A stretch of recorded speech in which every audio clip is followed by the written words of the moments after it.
Hello, husband. Hello, wife. Is your class husband, Paul? Yes. Your D&D class I've is multi-classed into husband. What's my class? Eldritch Artist. Woo! I like that. Turn down the music just a hair, like 10%. Yeah, I imagine since it's got dialogue now, it's probably like a little distracting. I hope it's not too distracting. I'm just using it as an excuse to listen to the soundtrack. That seems fine compared to our voice. Well, you gotta sing. Yeah. Better start singing, Paul. Ah! Alright, running. It's almost done. Yeah. There we go. Alright. Hello, everybody. Hello. After a week of being injured, I can finally draw again. Yeah. Hooray! She has a cane. I did. My husband got me a cane. We got her a little walkie stick so she could hop I on a needed boot. a walkie stick. She did the walkies. But before we get into that, welcome. We are back for Patreon requests during the week because I could not this weekend. And I guess if you have not been following my stuff, I'm gonna draw while I talk to get shit done. On Tuesday this week, I took Tuesday last week. Last week, Tuesday. That's right, because Today is Tuesday. today's. Well, then I would assume it was the last Tuesday. Nitty picky bitchy. We were doing our laundry, and I took a slip on the ice, but I didn't even fall, which is really fucking annoying. But apparently, like, in my attempt to not fall, I finagled my body in a way that tore or sprained or something, stretched some muscle in, like, the area between my thigh and my back, like, right on the inside. And just, like, I literally could not even walk without holding on. I couldn't walk to the bathroom. We only have, like, a 3-room apartment. The bathroom is right in the middle. I couldn't even walk to the bathroom without holding onto my husband's shoulders and crying the whole time. It was horrible. But today, we actually went out, and I'm actually doing pretty good. I've been taking care of her. She's doing a really good job. Yeah, I've been doing very good. We were able to go and, what did we do today? We went out to Michael's, and I went to Michael's. Oh, that also reminds me, I just spent like $340 ordering a huge new thing of merch. Some new stuff, restocking old stuff, and I will, obviously patrons get an early go at that, but it's the biggest order I've ever done, so I hope y'all like it. I don't know if I will do, I didn't do it with this round. I don't know if I will do the order of the thermal prints. They're like thermal postcard prints. You put heat on it like your hand and it shows the background through black. Well, I need to put on my new cover to my tablet. I was gonna get that of Jax of the piece I recently finished. And though I know like Digital Circus is very popular, I have to do a minimum of 30 at $50, and $50 is not the worst in the world for that, but I don't know if I can sell 30 of them, and I hate to have them just sitting around when I paid $50 for them. I think I could sell like probably 30 of them, but I don't think I could sell all 50 because they're already fairly small prints, and because they're just postcard size. And they're very gimmicky. So I don't know. And I'd probably have to charge more for them because of the gimmick of being able to change the background. So I think I'll wait on that. Maybe I'll do a pre-order thing. If I do more mouse pads, I might do that too. But I just don't. I really love to do it because I like designed the piece I drew for that. But I don't know. It doesn't seem financially viable. Sometimes you gotta take a jump. At the worst, like, it just be a write-off. Yeah, that's one of the reasons I'm trying to do this more, because everything I order is more money we can write off on the taxes, whether it sells or not. Pretty much, it's okay to take a risk. Yeah. It'll either do well, That's a big risk, or it won't. though. Like, I'm already taking some risks ordering some. I ordered some cat-eared pins. I didn't realize I had heart ones. I'm definitely gonna make some heart ones. I ordered a few nice versions of my old prints I used to sell, just printing out of my own higher-end printer. Mhm. Now we're gonna have some of those up for sale. I got a bunch more, like I basically got like a whole new run of all the previous foil prints along with one new one. Shit, what else did I do? I got a few new charms that'll be fun. I'm doing the Yaoi paddle, Cinder paddle from Rotten Girl. Yeah. And I did a Yaoi, Yuri classic Cinder one, and a Monster Fucker one that has blood and hopefully a chunk taken out of it. They were on sale and cheap, so I got a set of each. He's a hole puncher and just take a chunk out of it. Well, it will be wood, come to think of it, because those are wood ones. I guess you could if you wanted. You could Dremel it or sand it out. If you want to just, like, damage the product, I suppose. But they were on sale, and, you know, I've been wanting to make those little Yaoi paddles anyway, so. Everyone is unique, because I take each one out, hit it on the fucking I sidewalk. let my husband chew on everything that I mail to y'all, obviously. It's just me sitting out there for like an hour just whacking these little things on the sidewalk. They're all like scuffed up. I could see that. Aged uniquely. So everyone is a singular piece. Chewed on specifically by my husband. Actually, if anyone's chewing on anything, it's me. Probably. I like to bite things. She bites me all the time. We went out to Michael's and I got new baggies for everything, and I got some like tissue paper to put in the boxes and all that stuff. Yeah. All the stuff I can get there. Sure. And a new box to hold all the charms in, because my old one wasn't big enough anymore because I've got so much more shit now. I know, right? I mean, if you want my husband to chew on it, or even me, I will chew on things for you if you put it in like the notes on the Etsy order. I will 100% do that for you and not charge you extra. I don't know why you would want that. I want this scuffed up a bit. Make it look silly. Okay. Sometimes I joke because I don't have like the sticker paper to do it, because I don't think it would be a good financial buy to get the sticker paper for the stuff. So I just tape it on. I should look into that. Some like really cheap sticker paper so I can just. But when I print out the stuff to mail stuff out, I tape it down, and every once in a while I do catch like one of my own hairs or something in the tape. So I'm kind of sending out my DNA to y'all. Please do not create a voodoo doll of the wife. When I made that 6 doll from Little Nightmares, I accidentally sewed, because I had to layer her raincoat, because it was basically a tablecloth for a party. So I had to layer it up, and if you looked into it, which I still have that thing, I really should sell it, but I think it's too trash to sell. There's a single hair in there, so it's like a cursed-ass doll. Didn't you like jab yourself while sewing it too? Oh, I've jabbed myself while sewing lots of things. I'm sure like all the things I've sewn or given away, I've sold or getting away over the years have some level of curse from me right now. Miljitsu Kaisen over here. Cursed Please dolls. don't clone me. The world has enough male anxiety. Heave. But yeah, if y'all ask, I'll like doodle something on your receipt, or I don't know, kiss the charm or bite it or whatever the fuck you want. I don't care. Lipstick on the paper. I could do that if y'all wanted, yeah. Wife. I have lots of cool lipstick now. She do. She was all pretty and red-lipped today. That's how you could tell she was feeling a bit better. She did her makeup. Yeah. Well, I couldn't do my makeup before because it was hard to lean forward.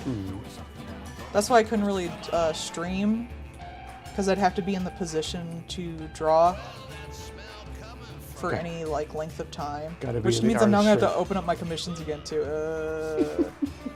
I didn't even get to draw anything I wanted. Ugh. Art shrimp, art shrimp. I got to work on a little bit of things.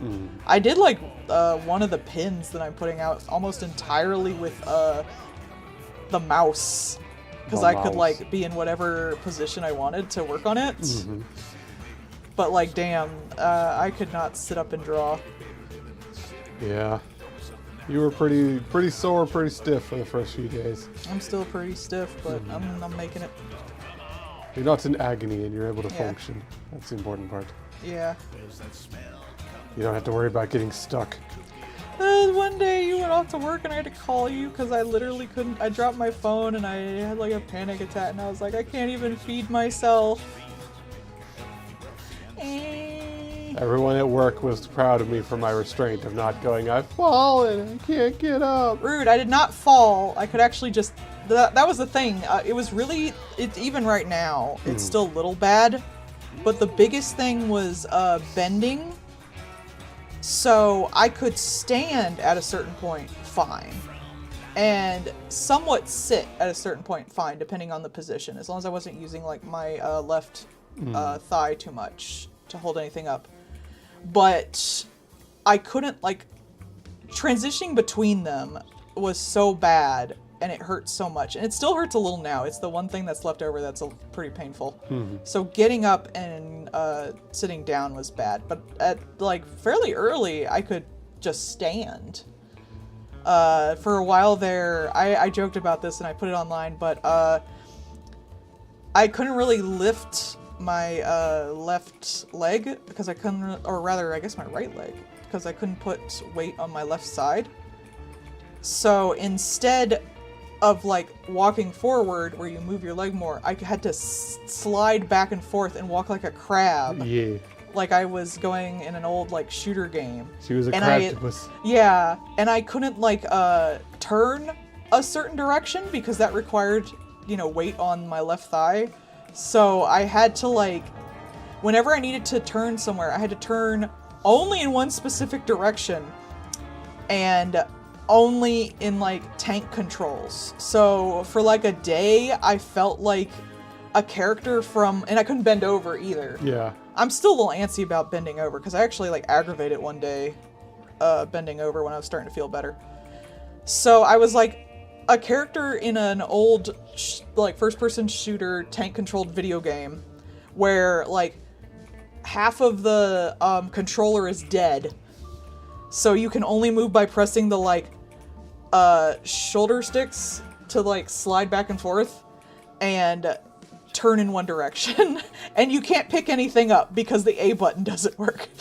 You're basically just Resident Evil where you're I was Resident Evil with a shitty controller. It's like you gotta wait for your head to turn towards the object so you know that you can interact with something. Yeah. Poor baby. Yeah, I couldn't turn my head much either for a bit. My husband was very nice. He stayed home with me the first day, thankfully, and then the second day. Second day, by the end, I was okay. I could feed and water myself, which was something I couldn't really do the first day. But I made sure to be there for her. Yeah. I wasn't gonna just like leave you alone and helpless. Trapped in the bed. And you got a little If you had stick. given me enough water, I think I would have survived. Just put out a bunch of like... Fill up the chug jug for you. Well, that's the thing. I couldn't like... We have a water filter jug, but I couldn't like lift the jug. Yeah. Because that would put too much weight on my body with my arms, which would go down to my legs and it would hurt. So I couldn't do that. I couldn't really like bend down to get any food or anything like in the fridge, because our fridge is kind of low, and I couldn't really walk around to prepare it. So I literally like couldn't feed myself except Ritz crackers in a bag. Yeah.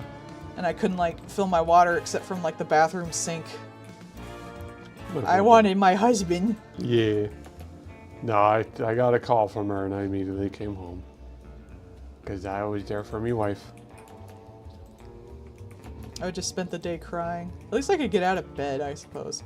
Yeah. Paul had it worse though. He had it once where he like sprained, what was it, your ribs? I or- tore like a muscle in my back, like near my shoulder blade. So basically just breathing hurt. Yeah. I could breathe.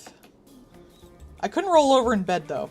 Oh my god, rolling over in bed was so bad. You don't realize how much you use your hips when you roll over in bed. Oh my god. So I had to kind of like grab the bed frame and basically finagle myself with my right foot and my arms and just like go like ow, ow, ow, ow, ow. And I'm a roller. I have to flip-flop at night. Mm-hmm. I can't stay in one position.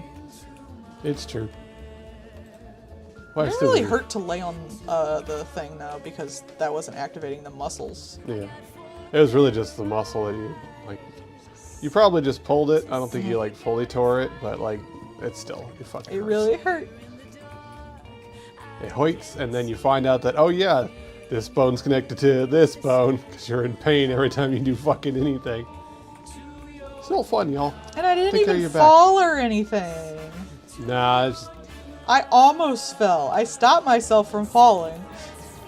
This chuckle fucking an Uber got all up on us and the ground was slippery. It was just as the ice was finally melting. Which is like the most dangerous time. Mm-hmm. And some of it refreezes. Apparently here we're gonna have like 60s tomorrow and then like might have snow on the weekend because fuck it, why not? Yeah, but it says it's only gonna get down to like the 30s, so Yeah. that's really not that bad. That's like Virginia weather. Mm-hmm. Here it might actually snow. Probably just be like a little pittance or something. I have the Mugenics soundtrack playing because I thought it was good music. It is. Eugenics slaps, y'all. Go out and play it. It may not be your type of game. I will 100% preface that. It's definitely not my type of game. Eugenics is a turn-based combat game, so if you don't like those, like XCOM or those kind of things, you may not like it. Your mileage will vary on that. It is, I would argue, one of the best ones of those as far as like how it works. It is a very good game. And you may not like the art style. I don't really care for the art style. That's not my art style preference. But it's not bad. In fact, it does what it's trying to do very well. Yeah. Like it is definitely made by the Binding of Isaac guy. You will recognize that art style immediately. And if that is not your thing, perfectly reasonable. However, the music is fucking great. Yeah. Like, that music is up my alley. Like, damn, okay. Yeah, they just decided to get a couple folks to make some just fucking banging music for Oh, that an game. indie game has good music. Oh, no. I know, right? How do indie games end up getting, like, the best fucking music, I swear? Because they care about creatives. That's really what it is. Yeah, I respect things. I try my best as an artist. Like, if I don't like something, I can still appreciate when it is done either very well or with love. Yeah. And you can tell that with that. It's done very well and with love. Mm-hmm. Even if I do not care for it, that does not mean it's bad. That means it's not to my preference. Because I know there's plenty of things I like that people think are ugly or stupid. Yeah, and it really is. Like I said, that may not be your thing. You may not want to, like... There are poop jokes. There are, like... I mean, there's poop jokes in Cults of Lamb. Like, you can have just a little mutated fucking pygmy cat that looks fucking heinous, and it might be your best character. But, like, there was one... Because you can get all kinds of mutations. You can get all kinds of buffs and debuffs on the characters. And, you can have a chance that your cat just likes to eat poop. Because cats. I mean, you can have that chance in Cults of Lamb, too. So get this. There is a poop boss. Oh, can you eat them? Yes! Cool. I always love shit like that. Ha! You could quite literally have a weird confluence of events where it will, in fact, just fucking bite the boss. I do love it when games like pull that stuff. Yeah. Like when this one specific situation Listen, that has little or no benefit anywhere else. It's like, yeah, this just lets you beat the boss. like, this is an incredibly esoteric, really weird thing that will probably never happen, but if it does, it's fucking funny. It's like in Majora's Mask if you like poured that water from that one hot spring onto that plant boss, it would die. Yeah, because it's a purifying water or whatever. Yeah, like that kind of shit I love. Mm-hmm. It's so cute that they like think of that. It's such And it's a, not like, very obvious, but Yeah. like, because when you play a game and they don't do that, if you had a cat that ate poop and you came up on a poop boss, you would be like, why don't I have an advantage against the poop boss? Yeah. You would think that, but the fact that they like actually do it is great. They're like, this would be hilarious. And like 2 people will ever see it. I mean, that's like most of Undertale. Yeah. Toby Fox loves that shit. This is If funny. you keep this pie from Toriel all the way to the Asgore boss, you can use it to like lower his attack. If you keep a spider donut from the very first area, you can just skip the Entire boss Muppet fight. boss. Yeah, like that kind of shit. Why? Because it's funny. I actually haven't fought the Muppet boss, Mm-hmm. Muppet since like my first playthrough, which is a real shame because that boss looks great. It's little Miss Muffet. She sits on her tuffet. Oh, the people are And so Furry horny for draws her so for much some of that. reason. I don't really get it, but go off. Because they like the Muffet. They're here for that. She's cute. To be fair, I like your Muffet, so. Thank you, honey. I'm not wrong. Mm-hmm.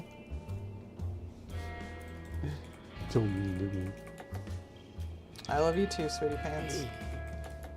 Is a correct and objectively good statement. Such a heart, you know it to be true. That I love you. Yeah. That I love you. Mhm. Cult of the Lamb is like, here's all the fucked up shit you can potentially do instead. It's like, you got snowmen? Of course the snowmen can fuck. Of course they can make a baby. Why not? That'd be funny. Yeah. Of course you can keep re-rolling this character until they can have the lets you pet their tummy trait. Oh man, they do not let you like pick the trait. I guess you could just keep like Yeah. adding a new trait till you get it. So Yep. I haven't done that. Let's Because go my gambling. Narander was already like, I literally to even do that, I had to like take some traits. I had to take a trait out to even start that because he just had too many traits. This is literally, let's go gambling, but with this fucking cat. I want to pet this fuck-ass cat's tummy, but it won't let me. I mean, yes. How much sin statistically do I need to have the likely chance of getting it? Do you need some for that? No, you need light bulbs. Ah. You need those little bulbs. Mm-hmm. You need to fucking put a thought in his head.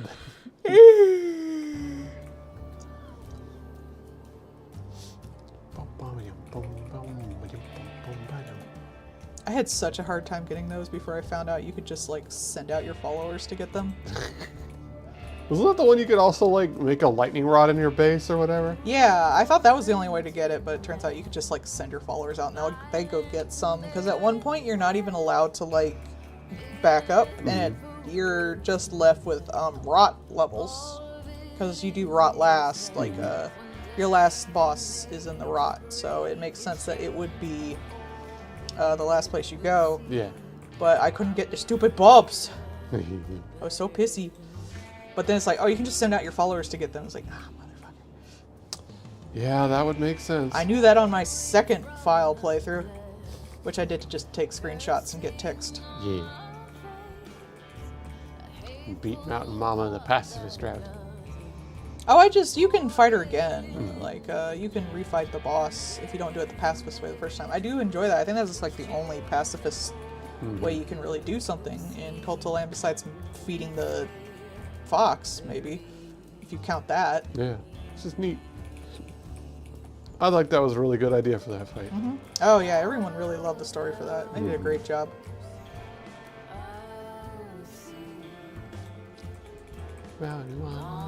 West Virginia. See, that's what's in West Virginia. It's all just the coal there.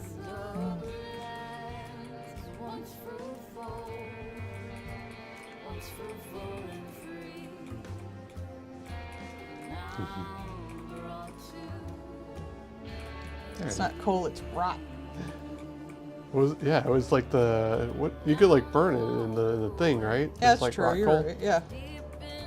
It basically worked as that. I'll give you that. You win. I remember the thing Good job, honey. once.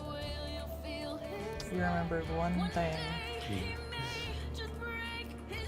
Cosmo had 2 thoughts today. It was a good day. The day I messed up my hip, I had ordered a new dress and we could pick it up at a store at the mall. And that was exactly when it came in, and they just kept emailing me. And I'm like, I'm sorry, I live on the 2nd floor. I don't even know if I can go down the stairs.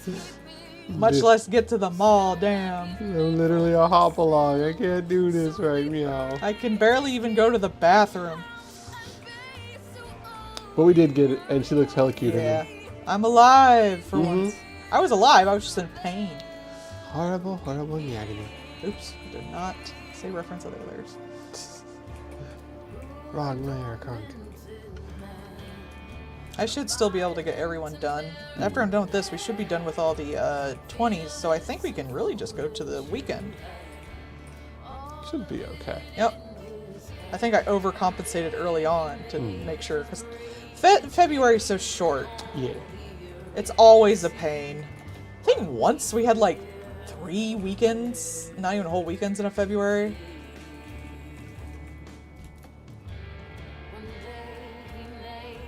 Yeah. Bro, I had trouble even like, if I sneezed, it hurt like hell.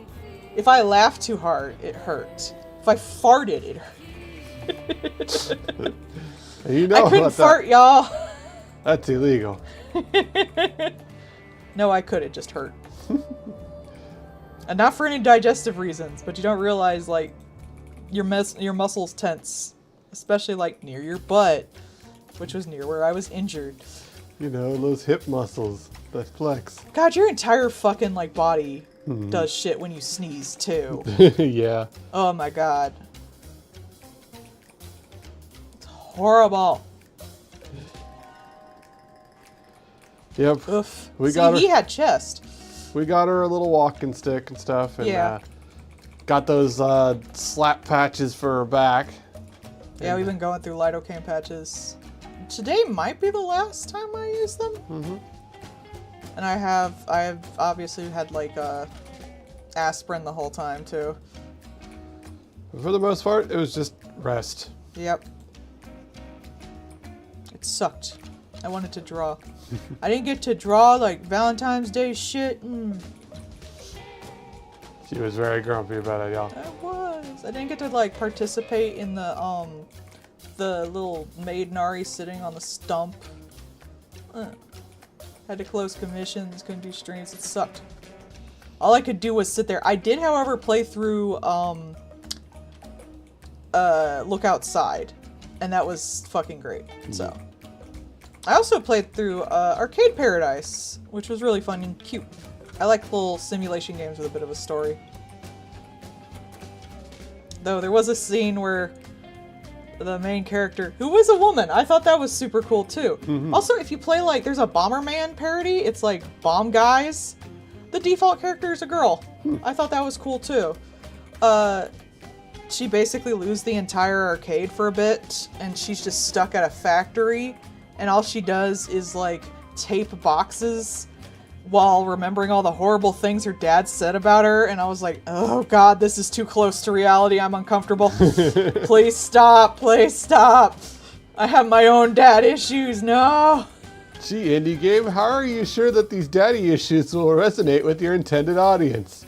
It was nice to see like a woman with dad issues though.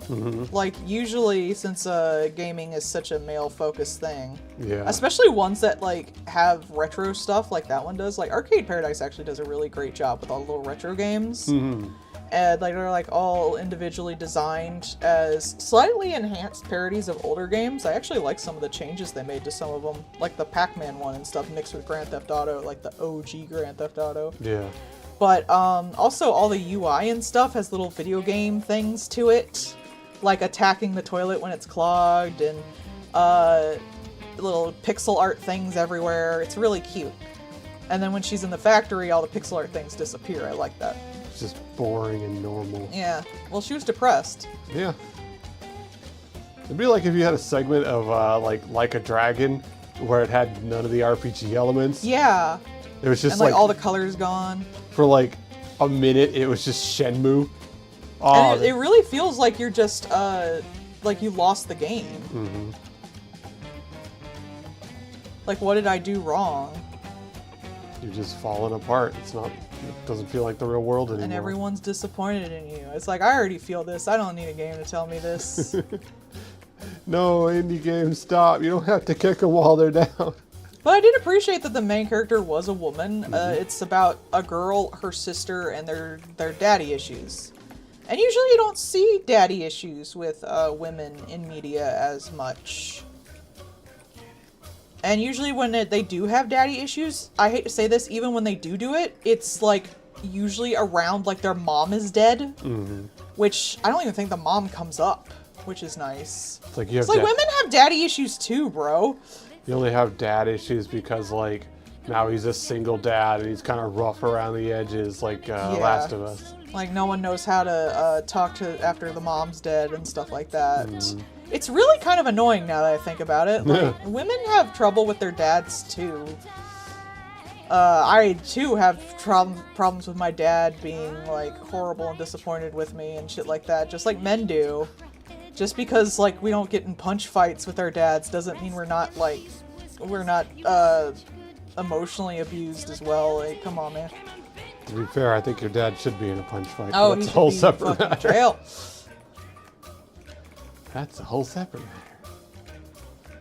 In a ways, like, sometimes it's kind of worse because you can't really do that. Mm-hmm. Like, at least dudes can, like, punch things out with their dad and maybe reach an understanding. Sort of like how some women, like, cry together. Yeah. You can't do that with your dad because you're a girl and he's not gonna Yeah. fight you, hopefully, unless he's just an abusive fucker. And if he does, like, you might not have the means to fight back. My dad's even taller than me. I couldn't just beat the shit out of him. I can. Well, if we ever see him again, you are free. You get one free punch.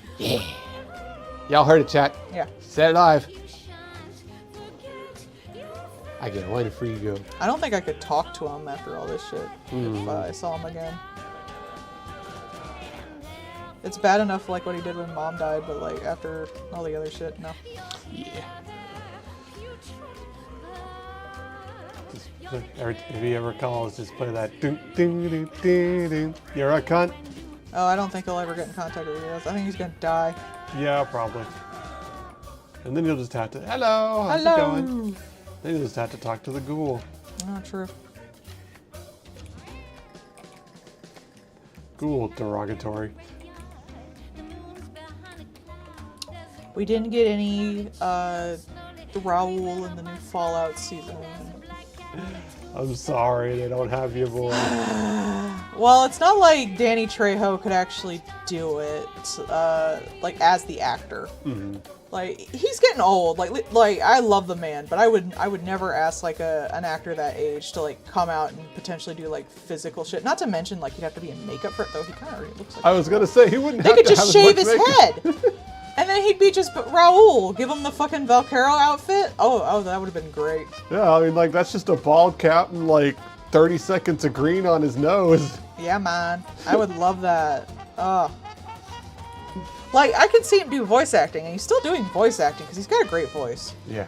But, like, when actors, like, get older, I kind of hate how they keep bringing them out. Like, if they need money, they need money, and stuff like that. And if they want to do it, they want to do it. But we have, like, this expectation that they should just be our entertainment forever, and I don't really like that. Like, I want them to take their money and do things they want to do. I don't want to like go to another blockbuster that has Harrison Ford in it.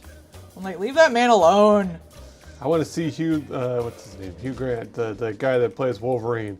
I want to see him do fucking Phantom of the Opera. Even he's getting a little old for this. I think he'd have a lot more fun doing that. Not that old people can't act. Like, Patrick Stewart. Patrick Stewart and his boyfriend. Like, they do a great job, but they do theater acting. Hugh Jackman, pardon, yes. Yeah, I 100%. He seems like the kind of guy that would really love that, and he loves musical theater. So, like, letting him play Phantom of the Opera, he'd probably be so fucking happy. Gotta think of it. As long as he can sing, he could probably do that. Because it's not a very physically demanding thing. As long as it's not physically demanding, I don't mind. But they want to do like these big action-y blockbuster movies. I'm like, leave the poor old men alone. Yeah, they want him always, like, they want him to be Wolverine forever. And it's like, Wolverine can't be Wolverine forever, man. I don't like Wolverine right now. Hell, if they really wanted to, let him be the old man Logan. That'd be way more interesting anyways. Honestly, I prefer him in musicals. Yeah. He does seem to have a lot more fun. Just let him do musicals. I don't care about anything else. That's why I think he would be a really good fan of the opera. They might have to, I don't know, I would still find him hot because I like old men, but they might have to like tone down the sexiness, I guess, because some people don't like older men for some reason. I don't know. I don't know, man. He's still played up as a sexy person. True. So like, I think they would not. Oh God, what if they like made him get abs for it? That would be gross. I would hate that. He's supposed to be sexy because he's like suave and debonair. Like He's supposed to be. He's technically not supposed to be sexy. If you go to like the original text, he's supposed to be terrifying. Ah, okay. So the monster fuckers are the problem. Well, oh God, who was the guy who made it? The musical. Oh, what was his name? He did Cats and everything. I know who you're talking about, but I don't know the name. Dang it, he's a constant punchline in The Nanny. You think I'd remember? But that guy, his wife at the time, I forget if like they're married or not, she was Christine in it. So it was basically like his sexy fanfic. Oh, you gotta pet me, honey. Or I gotta pet you, I don't know. So what you're saying is... Here, we shall pet each other, I forget. Dogs can pet each other. What a brave new world. So what you're saying is he was the old-timey version of that guy that does the Resident Evil movies and just puts his wife in all of them. Yeah. It was basically his sexy fanfic, which is funny because in like the play version, I don't remember. I think he does do this in the. It's less overt, but he does do this in the book because I read the book when I was younger. He basically writes his own fanfic and makes it a play in the play, which is funny because like that's basically what the guy did. They're separated now, by the way. I think like they broke up. That's funny. That guy that always puts his wife in the Resident Evil movies, he's going to be doing a House of the Dead movie. Okay. Probably without having his wife in it. We'll Aren't they all like write-offs to begin with? God, you know it's going to be. I hope that they allow that to just be campy as fuck. I want that to be House of the Dead, suffer like G did all the way down, man. That would be interesting if you did it like super meta. Yeah. Just let that shit be live action like the actual games. House of the Dead, especially that one, like, it's not very good story-wise. Like, do you really want to see that weird-ass shit in a movie taken serious? Unless it's taken incredibly serious, then it's kind of po-faced, which is kind of fun. Yeah. But, like, that would not make a good movie if, like, anyone who didn't either want to do it in a, like, a metatextual parody way, or you completely rewrite it, or you just do it po-faced straight and let the silliness speaks for itself. Yeah. Like, a normal mid-movie, it would not make. So, like, the thing is, there's, there's a bunch of different House of the Deads. Yeah. And while I do really appreciate the Suffer Like G Did one, and I really do love that one a lot. That's the one that's most known. That's the most known. I would absolutely love it if they did the Grindhouse one.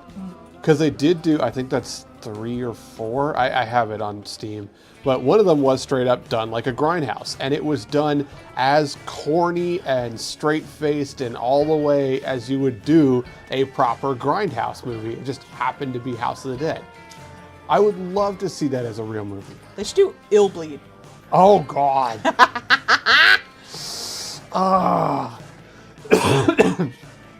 That would be really good.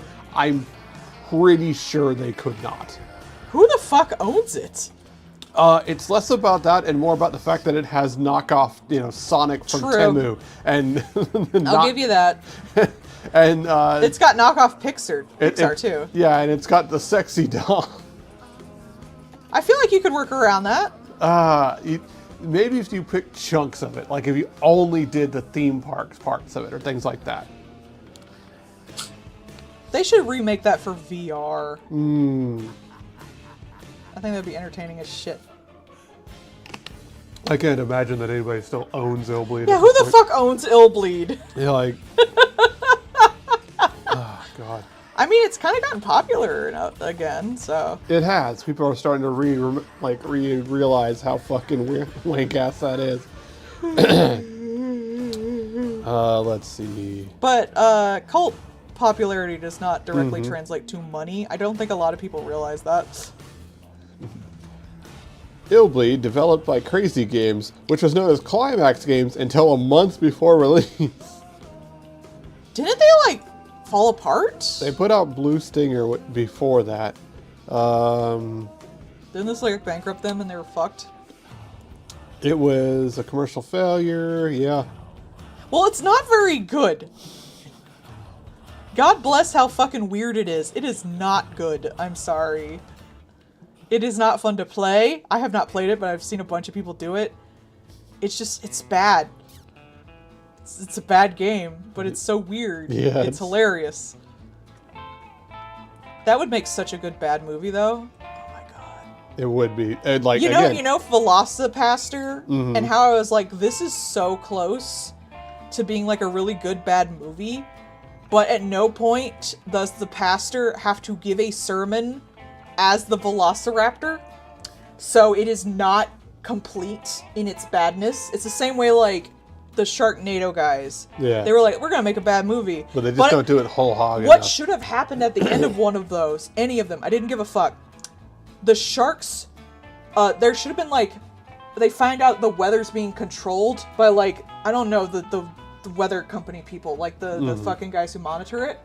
And then when you find them, they like shoot them, and they're like, and they tear off their skin, and it's been masked this whole time, and they're sharks. Just a shark. That is what you do. That is Hitler on the moon type fucking shit. Yeah. Like, that is a bad movie. These people know bad movies from, like, the 2000s. Those are not real, so bad it's good movies. So get this, the people that made that, they put out Blue Stinger as Climax Games, got told to make a sequel to it, and 1 month before it came out, changed their name to Crazy Games, put that game out, and that was it. That was the last thing they made.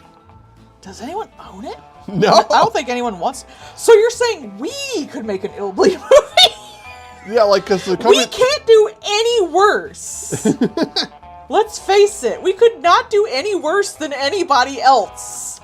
Like, that's the thing. And one of the funny things when reading the wiki, they're talking about, like, one, they went to, like, horror houses around in Japan, like, Yeah. to haunted attractions. That's right, and because stuff. it's a Japanese game, but isn't it like entirely in English? Yes. Yeah. So, like, it's done up as, like, a silly horror house kind of thing, but also, like, they basically made it after B movies, like bad Yeah. grindhouse movies and stuff like that during the time period, which Yeah. would have See, been they late understood 90s. bad movies. So, like, late 90s bad movies and horror house attractions. Yeah. So, See, they got the memo on what makes a bad movie a bad movie. Like, that game ends with you, like, one of the endings is you realize, like, your dad's an alien and you're an alien too. Like, that's a good B ending movie. mhm. Also, you're naked. I set all this up so you could understand fear once again. Yeah. Because I knew that I had ruined your life by taking away your fear of everything. Yeah, and then you realize, like, they're fucking aliens. Like, that is so B movie. Yeah. It's beautiful, honestly. Like, that is an exact, like I said, the fucking sharks in Sharknado should have, like, been the secret villains all along. Like sentient space sharks or some shit. If you don't pull that, you're not as you're not a classic B movie. You're a 2000s movie. You gotta go full shark, man. The same way, like, there should have been a scene where the pastor tries to give a sermon, like, half velocified. Yeah. Like, either he's hiding it, trying to hide it, or he's like, no, it's one of those dinosaur costumes or something like that. Just like he's got like one. At first, he's just got like one Velociraptor hand under the podium, trying to hide it while talking. Yeah, something like that. Or he takes confession as it. Yeah. And there's like a tail coming through. Now that He like would have eats been the good sinner. shit. But they don't realize that's what you need to fucking do. You gotta go whole hog. There was that one movie about Nazis on the moon that had Mecha Hitler at the end. Yeah. And though that movie was fucking boring, they at least understood the assignment. Yeah. So no spoilers for people who are gonna play Mugenics. Speaking of Mecha Hitler, there is Hitler at one point during Mugenics. Like actual severed head in a jar Hitler. And Hitler is attended by a bunch of Hitler clones. And if Hitler clones drop below a certain amount of health, he shoots them. Because he's Hitler. Oh. And he kills Hitler if Hitler's God, losing. that is so fucking like Newgrounds.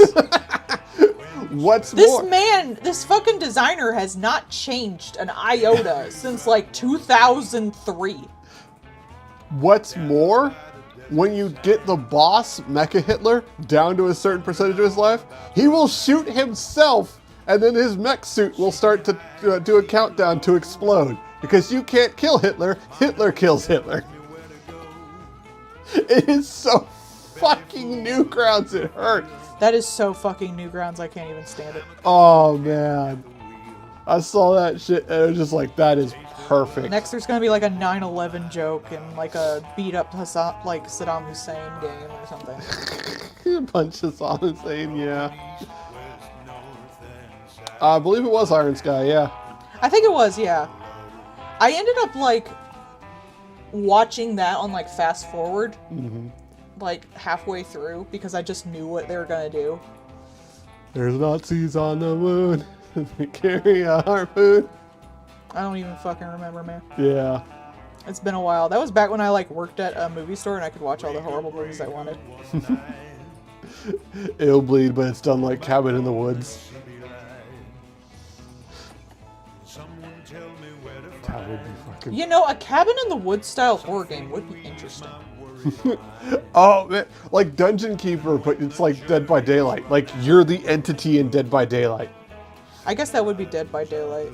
But it would be interesting, like, if you were a character in a game and, like, I'm not saying, like, it should be like, oh, so there's a bunch of things that might happen, but the kind of meta-ness of, like, you play a game to be scared or something like that, but it's actually, like, to feed a larger god or something, and Yeah. they have to control the tropes, but you start, like, breaking through it. Like, you break through walls and shit like that of the game, or maybe you, like, go out of bounds and stuff. That would actually be pretty interesting. And you have to, like, start taking apart the horror game itself, or, like, working through it outside of it. That'd be kind of neat.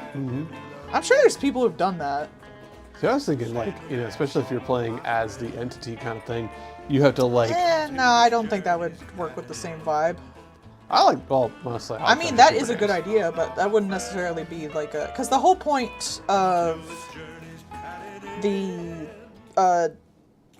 Cabin in the Woods is like to upend tropes as like you're satisfying a god, which is you, the viewer, Yeah. with tropes that you're familiar with, and to go against them, which what you're having would be that would fuck with it, and it's supposed to like explore the meta. So if you start out fucking with the meta, I could see that as a different game, but not like a Cabin in the Woods game. It's still a fun idea. Todos dias. Yeah. That's You know what, more I think about it, that could work.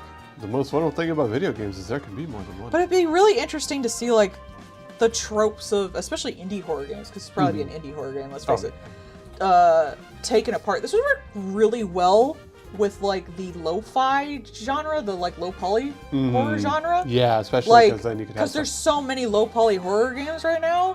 You could start like, I don't want to say like lamp shading it necessarily, but you could like use it to explore or something. Well, especially Ooh, what if you were the guys from Cabin, like you were the guys who were controlling the Cabin in the Woods, and you were trying to like scare a horror person? That would be kind of neat. I'd dig that. Like the game, it's sort of like that one that's like where you have the beta of the game and you have to like go through the different levels Yeah.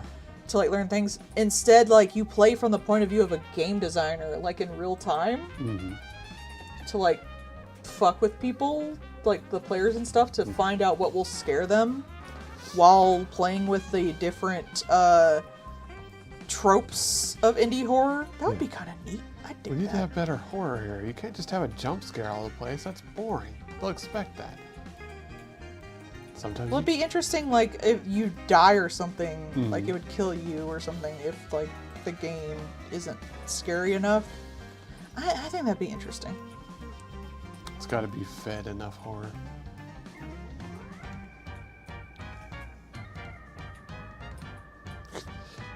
Well, we ain't doing Hello, those. Robin be sobbing. Don't we all? Thank you for the father. I blame Bard. I blame Bard. But that would be interesting to, like, take apart the tropes, especially of indie horror games, because there's so many. And as much as people give them shit, they do actually do a lot of different things. Yeah. I mean, hell, Soma's an indie horror game. That is wildly different than, say, Crow County. And Deck of Haunts, yeah.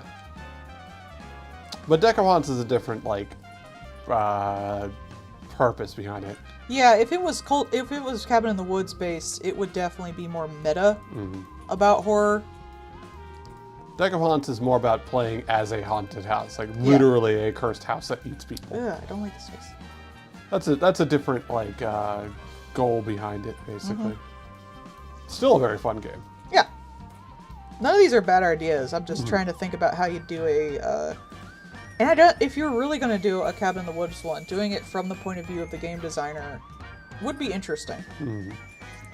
Because the whole point of Cabin in the Woods is like, what can you do to get these sacrifices so that the gods, quote unquote, are satisfied with your horror movie? Yeah. Like, that's the whole setup. If anyone has never watched Cabin in the Woods, great movie. I love the crap out of it. It's one of my favorite horror movies.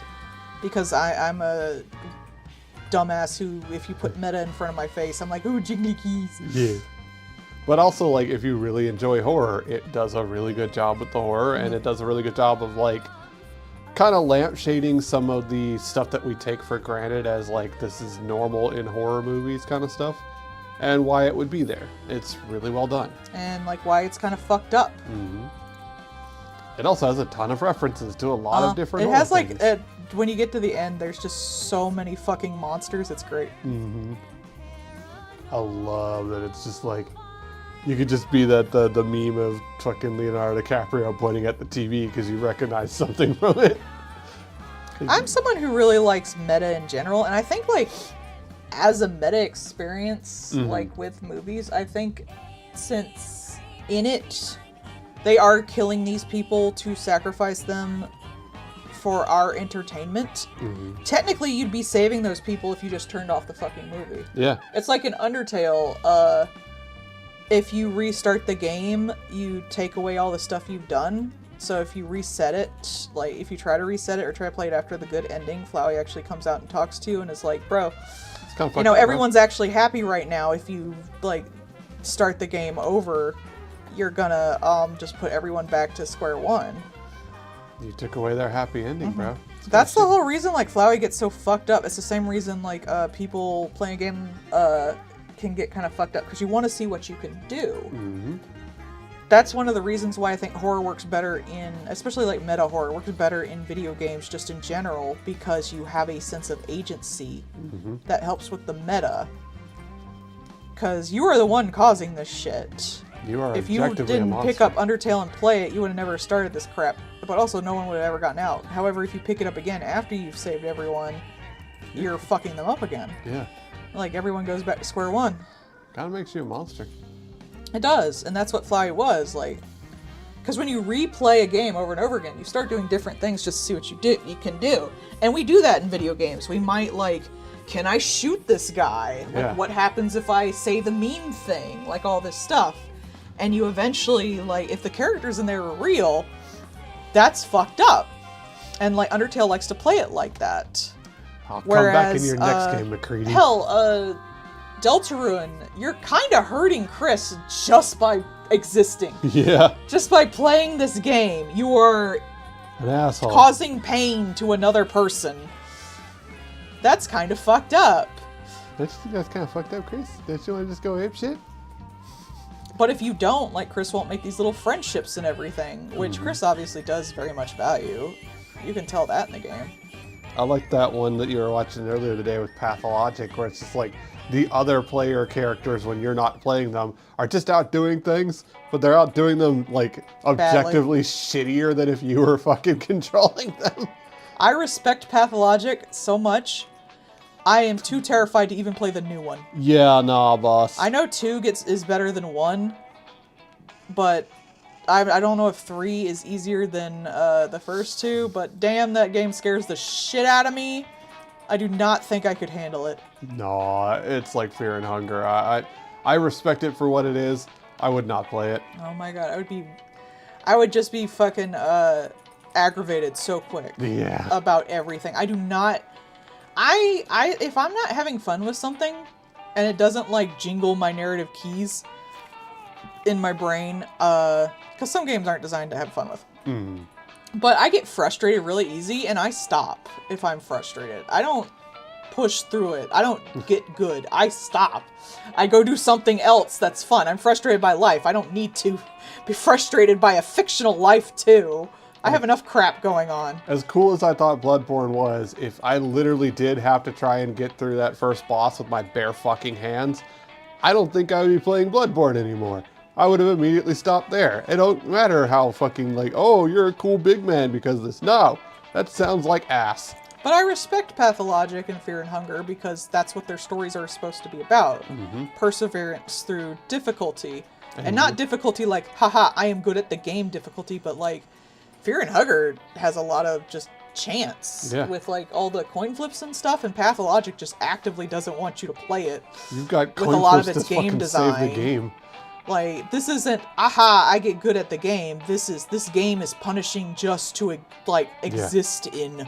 Existence is suffering, and you are existing. You're not getting through this you're not getting through this no matter what your skill is, unless you have a lot of save files and perseverance, so. And I don't, okay? I don't. I do not. The idea that saving your game is a coin flip is fucking hilarious. Yeah, that's where I drew the line. It's like, I'm not doing that. It's a real shame, though, because I love to see, like, all the sprite work. Like, the fuck you mean I might not save sometimes? The hell you say? And you have limited saves. Yeah. I'm not doing that. You have limited saves, limited coins, and sometimes you just don't. And honestly, the lore's kind of confusing, if I'm being 100%. Like, I do like Eldritch stuff, but it gets a little busy. Like, I've watched videos about it and stuff, and it's a little too much for my stupid brain. I'm sorry. Too much convolution. Too many gods doing shit.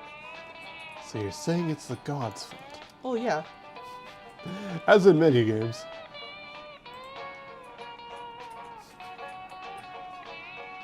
Game too hard, time to become an anti-theist.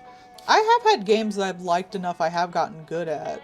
Like, when I first played Undertale, I had never played a bullet hell before.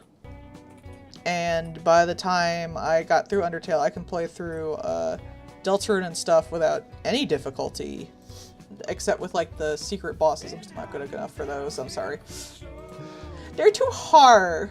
Could you imagine like a like Swords and Sorcery kind of game like that, but like progressively killing gods, and that makes it simpler but also harder? Like when you kill a certain god, suddenly magic doesn't work. Like fire magic just doesn't exist anymore because you've killed the god. Do you eventually just destroy the entire world? Eventually it's just like you throwing hands at like the last god kind of thing. And then you just unmake everything, and now you are the big bad of the next game. I could see that. I just think that'd be cool to have just like, you have gotten good, you are unmaking mechanics of the game as you go because of it. So now you have like a choice, like do you do this and progress, but make it objectively harder for yourself because now that thing is not there anymore? Like that becomes an interesting play choice, but it also would work really well with narrative. Yeah, that would probably be a game I'd play. That's right. Sounds depressing, I'm in. Yeah.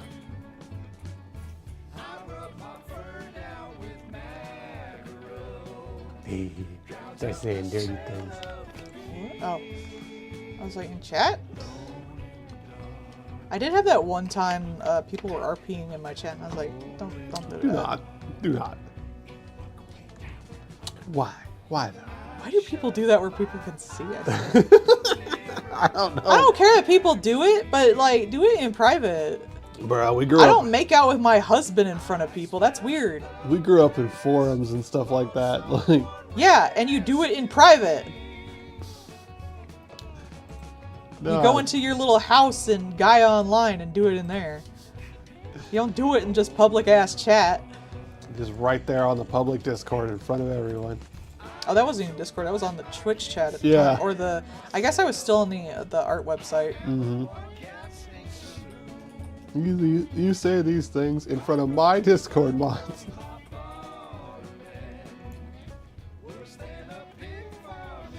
Some people are just like that, I though. just don't get why they want to do it in public. I find that incredibly embarrassing. Right? And cringe as hell. There it is.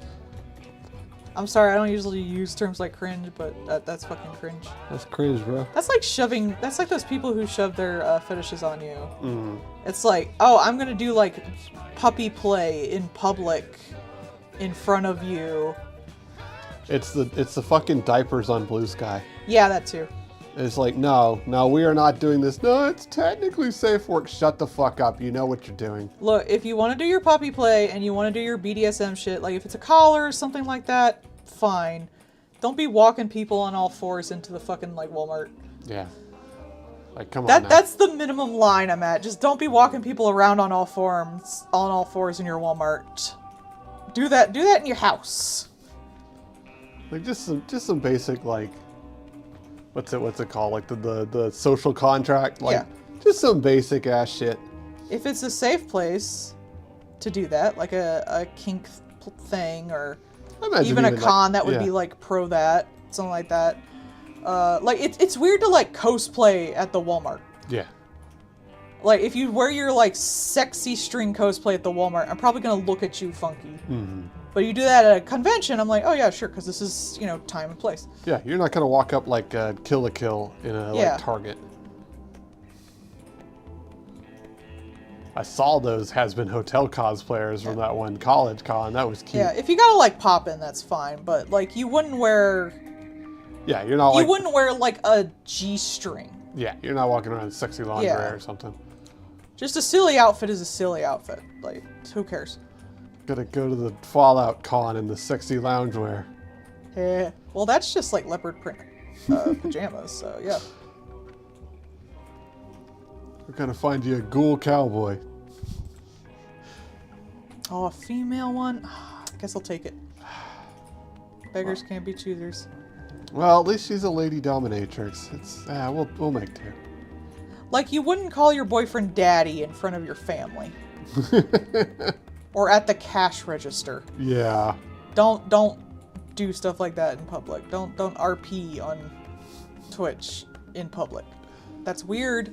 We don't want to see it.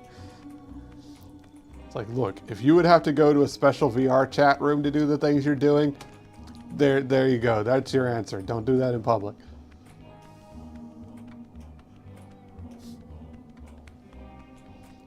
I do watch one guy that they showcased really like complex or really cool and interesting VR chat rooms.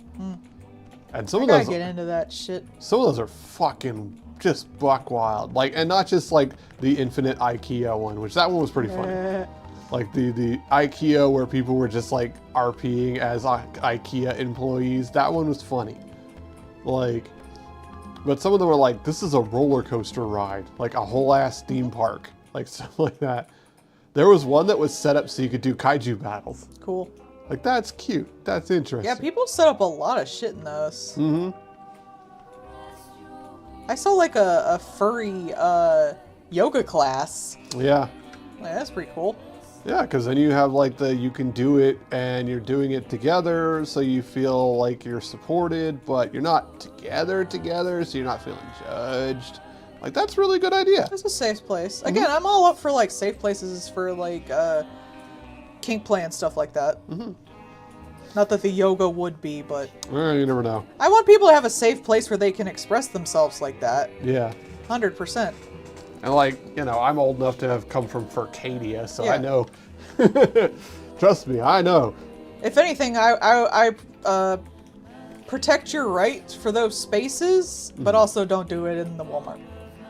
I will fight for your right to have those spaces. You deserve those spaces. Yeah. So you won't be doing it in the Walmart. Yep.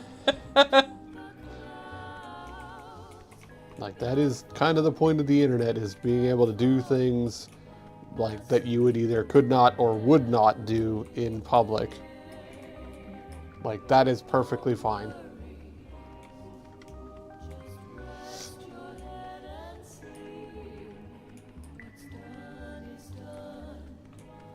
That one guy, I was watching this one guy doing a little bit, and it was like, he was like, hey guys, we're gonna start having you have a mandatory ID thing, and then like it pans off the screen, and then you just hear like a gun bang, and the guy's just like, and there it is. And it's like, why do they keep doing that? And it's like, well, they can't make infinite money forever. Yeah, that's really it. It's like, we desperately have to get that slight extra amount of money from something, anything. It's like, have you considered just the reason why you're here is because you haven't done any of that stupid shit, and that's why you're at the top of the market? Well, for them, it's better to make a huge chunk of money now and just like drop off the company altogether than it is to like make good money forever. Steam does, because Steam doesn't have the shareholders that want to make all the money now. And not the money later. What's the point of the money later? You can make all the money now and then jump to the next company and do that again. There's no point in waiting for a company to make money and have money forever when you can just basically bleed it dry and then go on to the next one. Yeah, that's once again, it's just not having investors involved with shit. Like, you set up a product, the product does well, that's it. You keep making money. Done. That's why they call it in-shitification, because you've made a decent product, now you got to make it shit so you can get all the money and jump to the next thing. Now there's a new product that you can invest in, or rather, have it not make any money, and then charge people out the wazoo for it because you've gotten rid of all the competitors. Yeah. I mean, Uber does not make money. OpenAI does not make money. All these things are abject failures as a business, and either will never make money or have to somehow alter the entire world to create a way for them to make money. So they will never make money. AI on the moon. We want to put servers up in space because that'll help us with cooling costs. It will Bro not. couldn't even make a fucking rail line. You think he can do shit on the moon? Well, he can rail a line for sure, but it's fucking ketamine. People always like, oh, he's so great. He has done legit nothing. He has bought functional businesses and fucked them up every single time. You see, now, because we've combined SpaceX and our AI thing, now we've made the biggest company of ever doing, do you make any money? No. I make money from the government. So you make our money. I make money by handing myself money and saying that I have purchased money from myself. Exactly. That's how money works, right? Yeah, apparently. Bro, half of this stuff is just dipshits finding new and innovative ways to find out that there is no current law for this. That's really it, yeah. So I bet they have people on like 24/7 that just do that. Oh man. What laws don't exist so we can break them? There was one that was a firm illegally fired a bunch of employees, right? Mm-hmm. And they were fined a record-breaking fine of 70 million, I think. It might have been 90. Either way, the projected gains from firing all of those people was 500 million. Mm. So... Yeah, but they got that money now, so the people who got that money got their investment and left. Mm-hmm. So it doesn't matter. So it doesn't matter. They literally, it does not matter that they had a record-breaking fine because that punishment was irrelevant in the face of the money they made from it. Yeah. And literally, like, again, that's one of those things, the punishments are designed on the assumption that no one would ever be fucking dumb enough to do these things, or they have come up with a new type of dumb thing to do that no one considered before. Dumb things to do, so many dumb things to do. It's just like, great. So what you're saying is, by default, a lot of these rulings need to just have, and we take away your business license. Because then they cannot have a business, so they cannot have the next thing. Because that's really the only thing that would prevent a lot of these dipshits from doing this stuff. Like, the fuck you mean you buy a company by leveraging the company that you're buying to pay off your debts that you incurred by buying them, and then they go bankrupt because they can't pay off the debts for you purchasing them? The hell do you mean that's a legitimate business strategy? But here we are, and there is no particular ruling against that because that's fucking stupid. No one would ever take that deal. And, but they would. And now Toys R Us has gone bankrupt, and Radio Shack has gone bankrupt, and Blockbuster has gone bankrupt. Because one fucking dipshit on their headboard going, yeah, I'd take that bet, because they have a golden parachute. Yeah. So, like, They have a golden parachute, so of course they're going to let you buy that and kill the company. They made $40 million to leave. You know, of course that guy in Canada allowed the deal to go through for Lowe's to buy a company that was supposed to be unable to be sold to non-Canadian entities. He got $4.5 million. Just him. So, like, and again, like I said, these people need to just have, a lot of these punishments are irrelevant to them because it doesn't matter in the face of the money they made or in the face of the, you know, what they normally do. But if you say, okay, you can now no longer ever have a business. You can no longer now ever spend money on these kind of things. I mean, they'd always find a way around it, but you might as well make it harder for them. They would, and that's what you had to do. It's Guess just what? My son owns this business now. Guess what? My secretary owns this business. yeah, like you have to just sit there and just hammer them.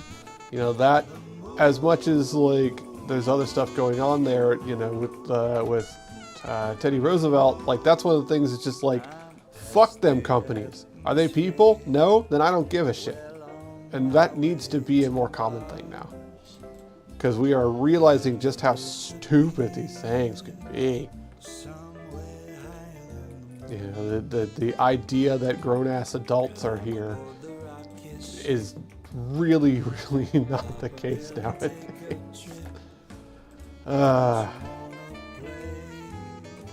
Yeah, a lot of these people need their thumbs revoked, Bard. I think if you do a certain amount of money in, like, crime, you should get the death penalty. Yeah, fair enough. They'd still blame it on other people, but people would be less likely to take the fall for them because they've died. Yeah, I would agree. I would say that, like, after a certain point, you have made yourself a menace to society as a larger thing, as opposed to just, like, an individual that you have injured in some way. Yeah, you've probably done way more damage money-wise than you could ever do with an actual weapon. Mm-hmm. You know, the people that engineered the 2008 collapse, like, 100%, those people objectively fucked up the entire world. So, like, yeah, no, I would agree with that. Like, at the very least, congrats. You have committed treason against your country because you have, you know, caused a literal depression with your greed and ignorance. This is why we want space communism.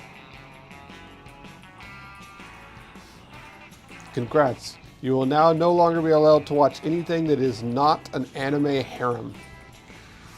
World God Only Knows is good. But that's the only thing you can watch from now on. Just harems. I mean, do isekai ones count? Yes, I it's was a about harem. to say that's all that's on. This is not a punishment. This is just anime. This is the only thing you can watch. Just harems. Your punishment is the only thing you can watch is that fucking, what was it, 30 Rock or whatever? The nerd face one? Big Bang. You're only allowed to watch Big Bang from now on. I'd say The Simpsons, but you might actually learn something from The Simpsons, so they might grow as a person from that.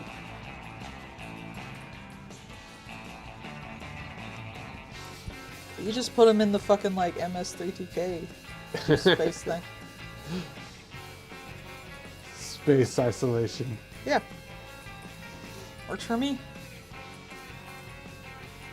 You're really allowed either shitty books, shitty movies, or shitty anime.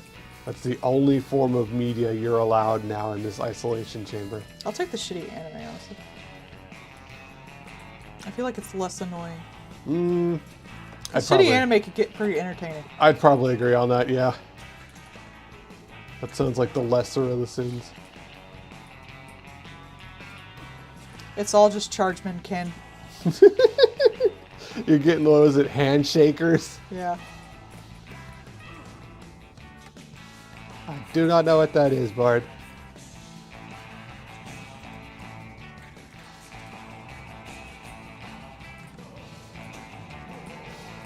You're only allowed to play EA games.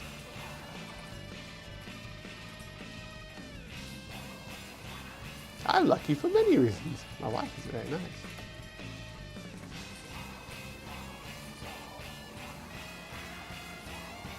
You only get to watch School Days.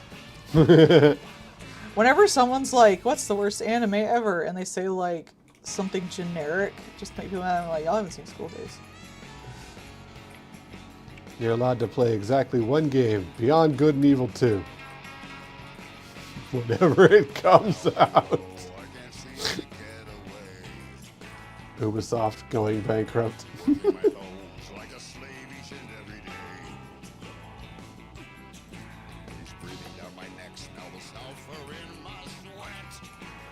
I just like the idea of no thumbs. Since you can no longer interact with human society properly, you will be disallowed from one of the things that makes you a human, your thumbs. Now you just have 4 fingers and shame.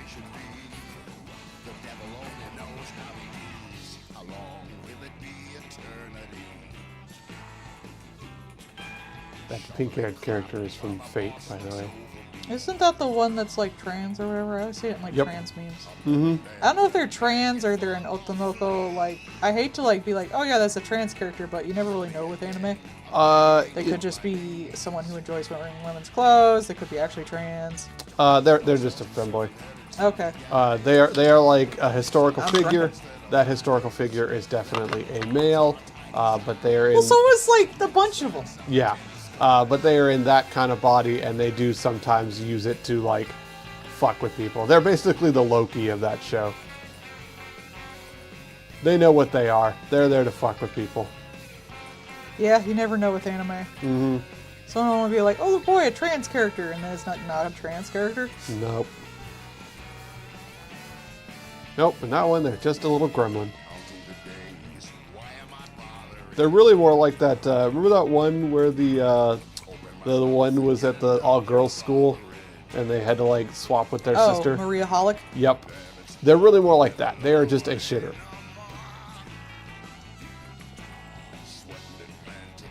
Which is fine. You can be an unrepentant shitter. That's funny.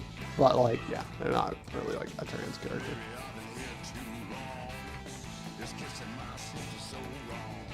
You can shit it if you wanna. You can leave your morals behind. I do like goblin characters pretty often though. I have nothing wrong with that. I just think they're neat.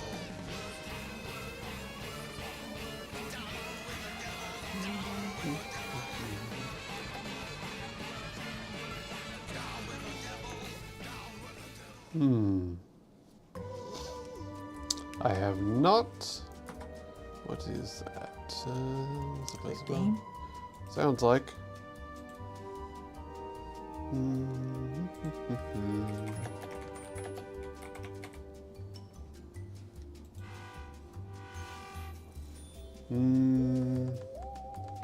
Spaceship target. So it's kind of like a city builder where you build up a spaceship.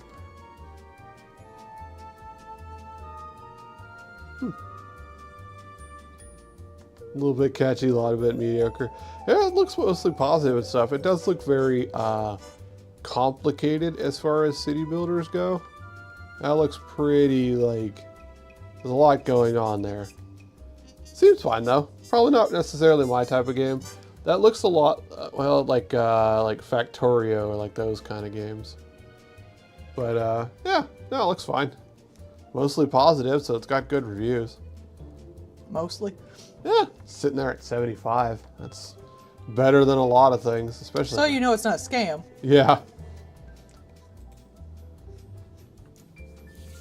It's at least not a scam, so there's that. That's pretty much it, yeah.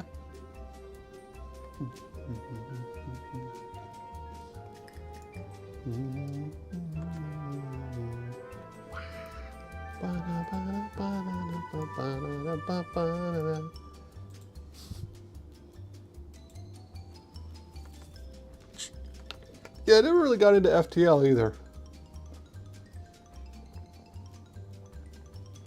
FTL was a roguelike spaceship game. We had little spaceships and you were running from the big bad in space kind of thing until you could gather up enough stuff and maybe allies to try and fight back against it. Good game, not my bag.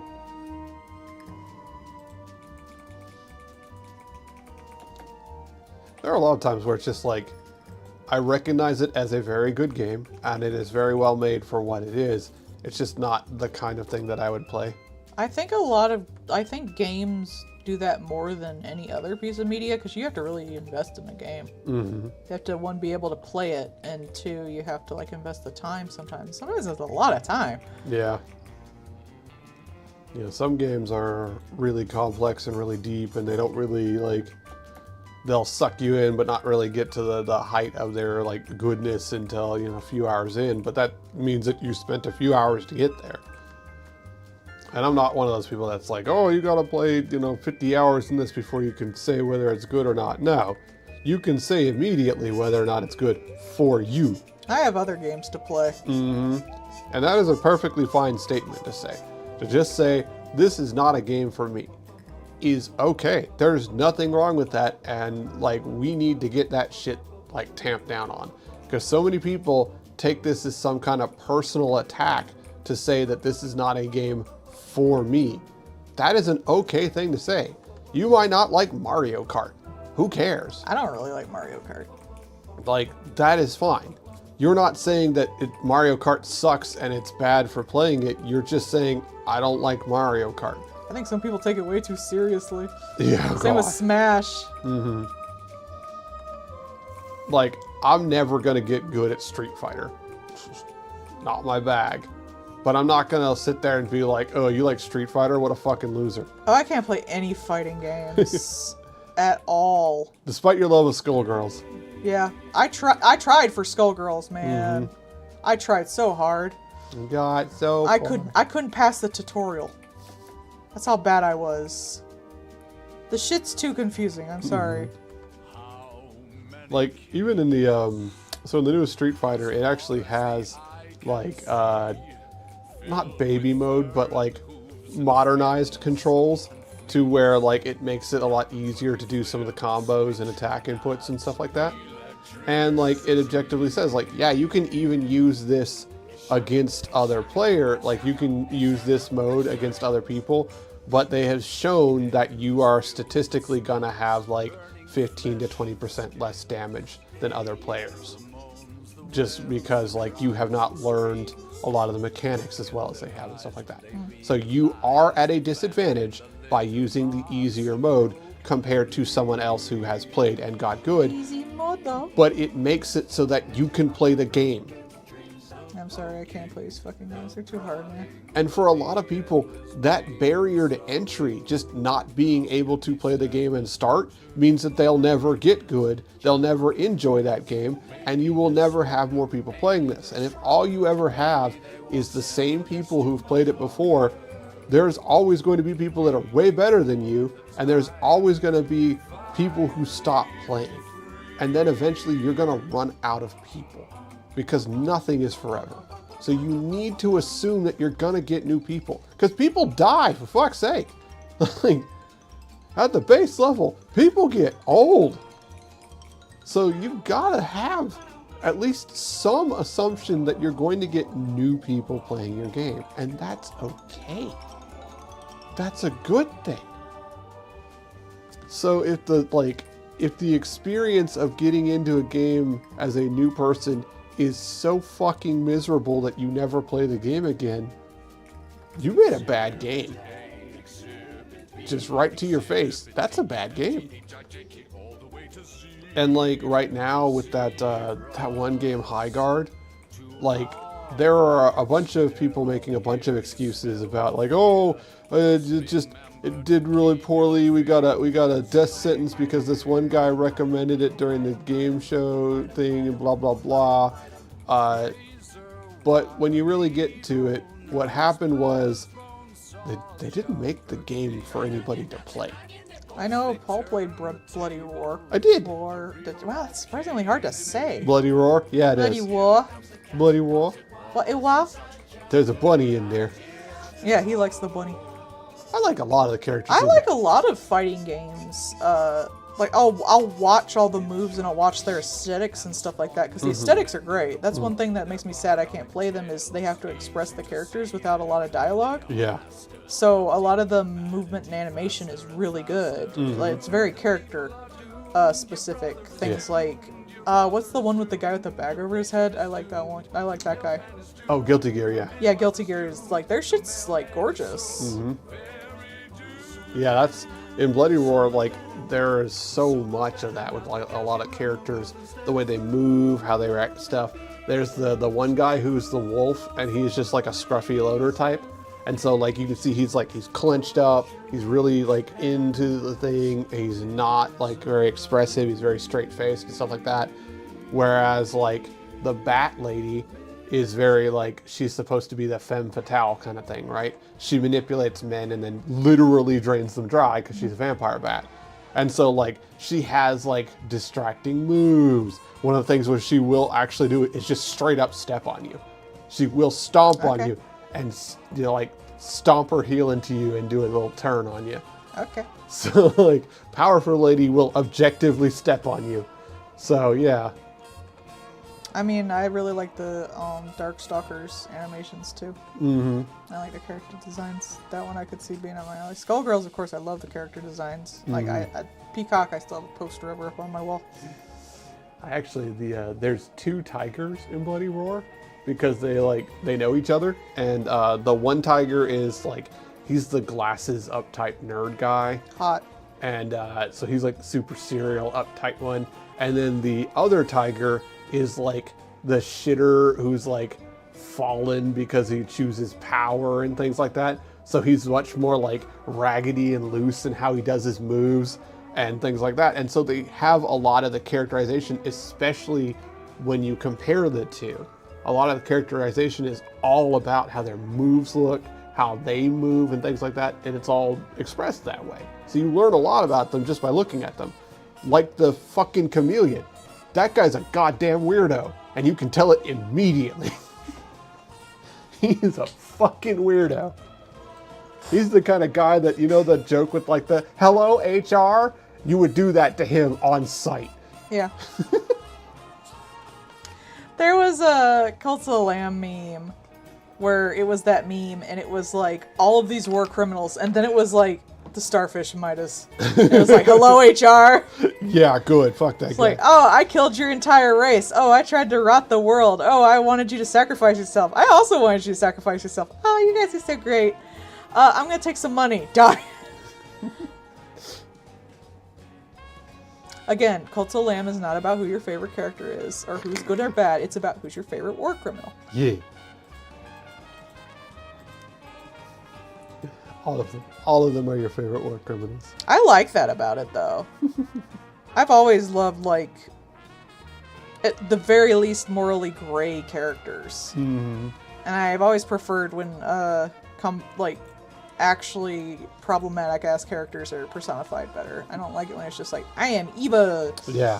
And I don't really like it's like, oh no, see what, he's doing it for this reason, or he's actually good on the inside. It's like, no, just because they're doing bad things doesn't mean they're not a person. Mm-hmm. Like, you can still explore that. I actually really like it when like a character, you can understand their motivation, they are still evil for it.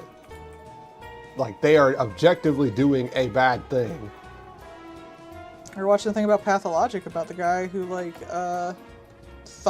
everyone thought he was a murderer and stuff like that. Mm-hmm. And he's got to do stuff because he literally is like starving to death and bleeding to death, literally right there, and everyone wants to kill him. It's like, of course you're gonna take the not exactly. Of course you're gonna kill a child. Yeah. The no good, bad, awful day, but man, if you kill this child, you get a gun like way early in the game, and that's a big deal.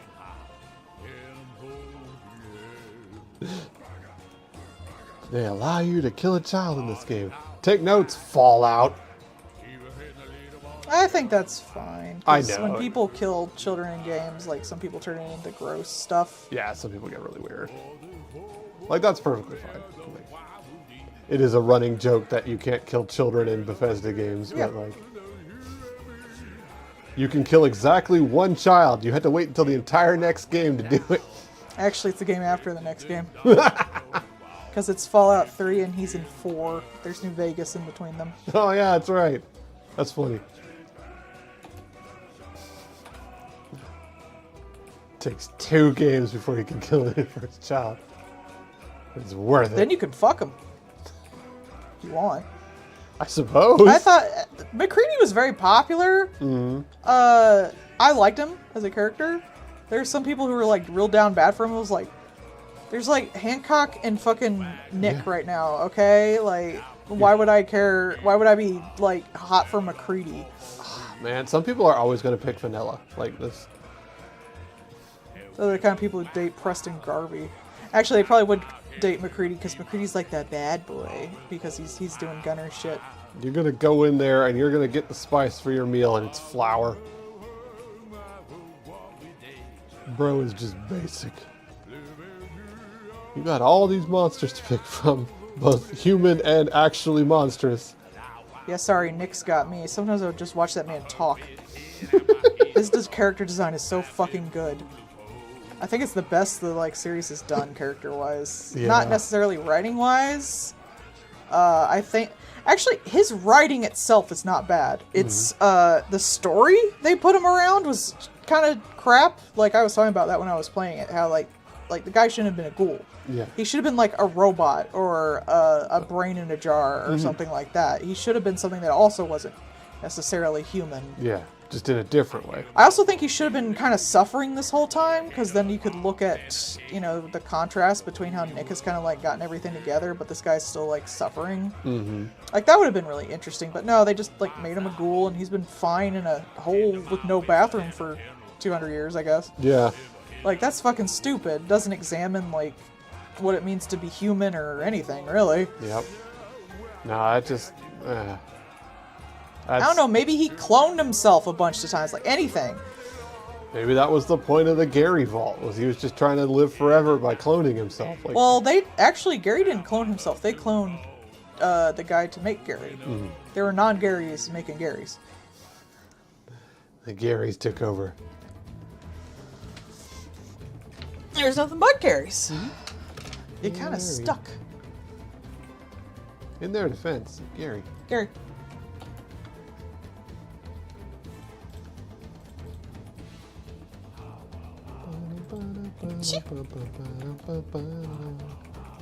I blame you, that song stuck in my head.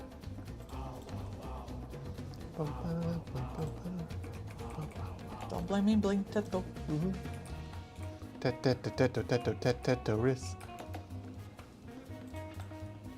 Tetris.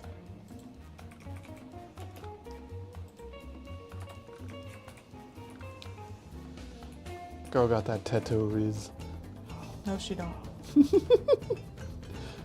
I don't know, man. She goes to a hardware store. That would work on a lot of The people. hardware store. Doo doo doo doo. She knows two things: hardware store and bread.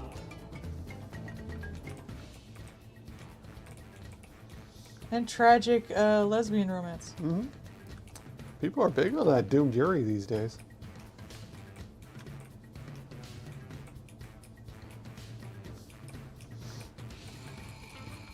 Monster Yuri. That's the next logical step, right? One of the people I follow basically turned Nari Lamb into Yuri Good. because they wanted to. So I'm like based. Yeah, Yuri Lamb. That was the person who was like, their art's so good, and they were like, does anyone want to help donate so I can get Woolhaven? I was like, girl, I will buy you Woolhaven. It is $15. Wait, really? Really? Here. I'm not having you fucking crowdfund for $15. You are a very talented artist and you deserve this. Here you go. I want to see you make content. Here is $15. The wonderful thing about supporting artists is artists will make things when you support them. Exactly, yeah. That is why wife is here right now. And loving, supportive viewers like you. Like it's Sesame Street. Yeah. I like Sesame Street. Yeah, Sesame Street's good. Apparently, Sesame Street is a net good for the universe. apparently the new Muppet Show was good. I'm Oh, glad. cool. I don't know where you'd watch it. Maybe the Disney thing? Who knows? It's on Disney Plus or whatever, right? So I don't fucking know. I don't have any of those things, man. I don't want to. I gotta find more places to pirate. I don't wanna. You can't make me. I'm sorry, I'm not paying piecemeal for crap. Mm-hmm. Especially for that shit. Like, oh, we promise when we do this buyout, it won't make everything more expensive for everyone. Immediately ups the prices. Plus, like, even if you do it for something you like, it might be on a different streaming service, like, next month. Yeah, sorry, we stopped doing this now because otherwise we'd have to pay residuals to the people that were in it. Yeah. Fuck off. So who the fuck cares? Yar har, fuck you guys. That's really what it is, man. It's such a fucking, like, again and again and again, it's these fuckers that just, like, shoot themselves in the face rather than just keep being a functional company. Oh no, we're doing really good by, like, being a streaming service and offering things that people want to watch. Well, better fuck it up.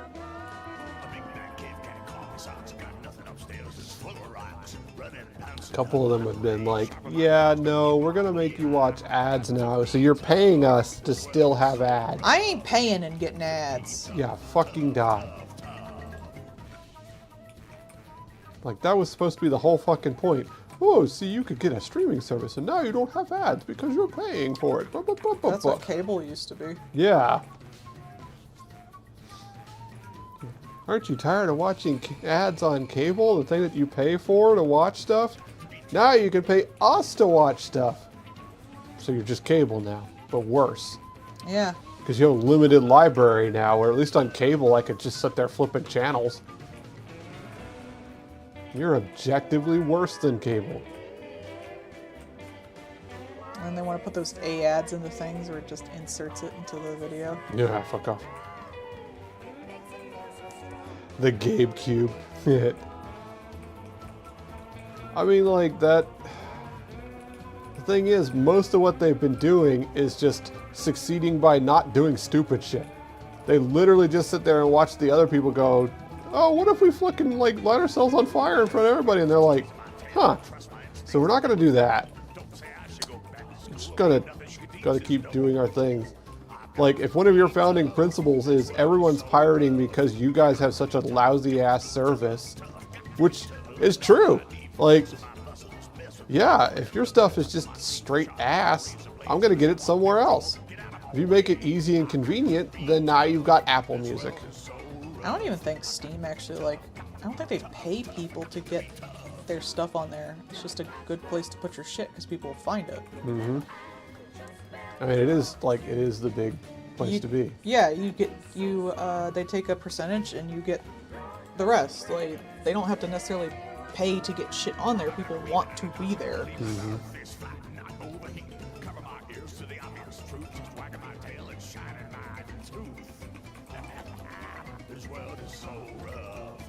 Like, you could argue that maybe the percentage should be lower. That is a debate to be had, but like at its foundation, that it's just like it is a functional place that you can go and find stuff. Done. Like, that's why Epic, no matter how much money they throw at things, is never going to be good, because they cannot comprehend making the fucking storefront first. It's not that you can just buy an infinite amount of stuff and then people will come. If you're not providing a service, why would I go to two places? They don't care though, because they got Fortnite. And I guess Genshin? I guess. Isn't Genshin on Steam? I don't know. I think you can just get it, but you can play it through Epic. I don't know why you would. You could just download it off its thing. Yeah, like I don't... But they do have Fortnite, so... Even Fortnite is less of a thing that they really care about. Like, the main thing that they're doing, or at least trying to do, is sell the Unreal Engine. Fortnite is really kind of a funding mechanism for their attempted Walmart of the games industry. They want everybody to use the Unreal Engine to make games, because then they are the ones that control the main, I control the game. Industry standard. Yeah. They want Unreal Engine to be the industry standard, because then everybody goes and uses that, and now you get to set the prices. And that, like, that is obviously, it's just like Walmart. That's a shitty thing. That is objectively bad, comma, for a time there, Unreal Engine was actually very good, and it did enable a lot of people to be able to make a lot of stuff that they would not have been able to make, or at least do as well, because they would have had to be either buying an engine or making their own, and that takes a lot of time and development and things like that, and then they can't make as much of a game. So on its premise, somewhat of a good idea. The problem is, Unreal Engine sucks ass now. You suck ass. They've- Have a good night, Bart. Have a good day, Bart. So they've added so much extra claptrap to the damn thing, and it's so horribly unoptimized that now, like, Unreal Engine is starting to be a bad choice to make. Because, like, when people see an Unreal Engine game, they assume that your stuff is going to be shit. They're like, I don't know if I want an Unreal Engine game now. It's probably going to run bad. Because it do. Time after time after time, people have been launching these things, and they have been really shitty. And, you know, they tried to be like, oh, it's the developers who are bad. But, like, hey, buddy, if every developer is making a bad thing on your Unreal Engine, no matter how big, small, or indifferent they are, the problem might be you. So, like, yeah, there's been a big pushback now on that. They've kind of shot themselves in the face about their own attempts at Walmarting. Because they're just, you know, they're adding things in that people don't care about, or, you know, is for like a niche use case. But, like, the more crap they add in and the more iterations they do on it, the worse it runs. And so now, like, a lot of these Unreal Engine games are just fucking bog shit when they come out. And that's rightfully hurting them. Because again, you can't just throw infinite money at a problem.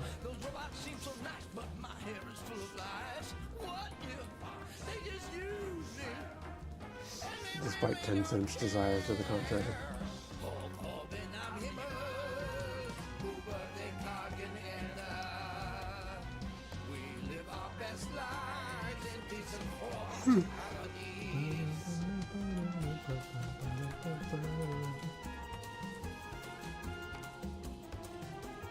That is a good song, though.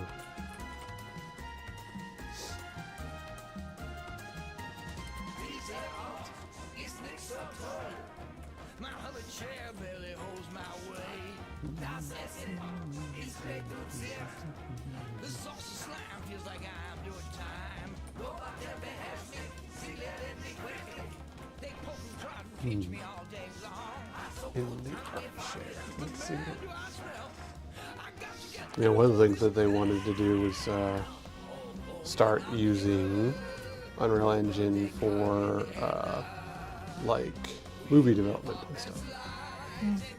Because one of the things that they worked with people on was being able to use it to see live relatively what you were going to be doing with like the special effects and things like that.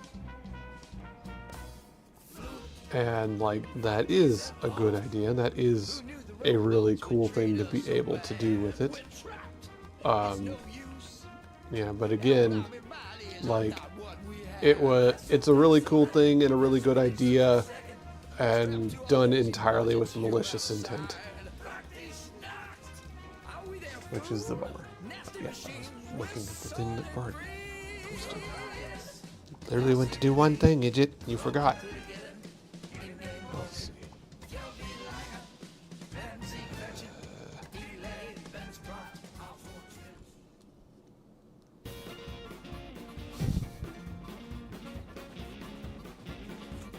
Oh yes, it's the deer butt statue. And then someone replied with the Mothman ass.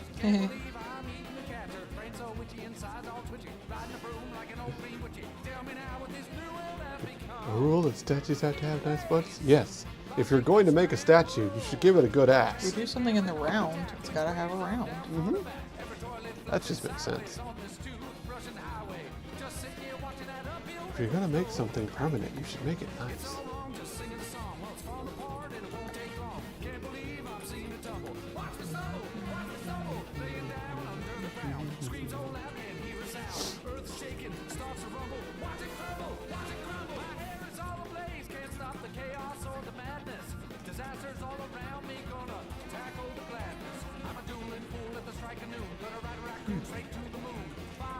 Dang, they did a good job with this the music in here. There's a surprising like amount. Yeah. No, Mugenics is really good. Like, I got to give them a lot of credit for just like, hey, we want our music to just go really hard. Can we do that? We got Binding of Isaac money. Anybody want to do music? Hell, I don't even know if they've had to go that far for it. Like, really, probably just like, hey, you want to do some indie music for this? We got a certain vibe that we're going for. The vibe is, it's fucking cool. It's very jazzy. Oh, there's a lot of stuff. There's country. There's like primitive stuff. It's pretty cool. Now, see, that would be a fun vinyl. Oh, it would, yeah. You know what they'd probably have on it? It would probably be like if they had the vinyl, it would make it look like while it's spinning that the cat is like scooting its butt along the rim. Yeah, I could see that.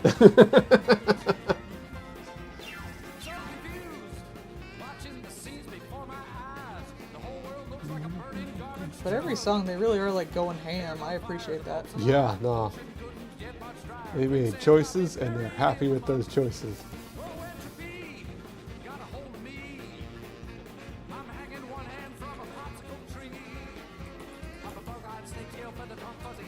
Heck, given the amount of songs, I'm not even sure they could put it on just one vinyl.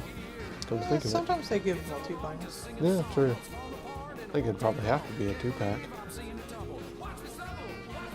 Well, that would be one of those things, like if they did like a limited run on vinyls for it, I'd probably say go for it. I could see it on Fangamer, give it time. Mm-hmm. I just think it's good music. That one with the eating rats one, like that's just a good song. From the clouds up on high, rally your bones, shake your thighs, fire-breathing battle cry, hear your final lullaby, feel the fear creeping in. Alright, after this one, I'm gonna go to the bathroom real quick. Take a little break, Wiferino. Should get everyone done tonight, though. I think this was the third. Yeah, third out of 6. So we're halfway.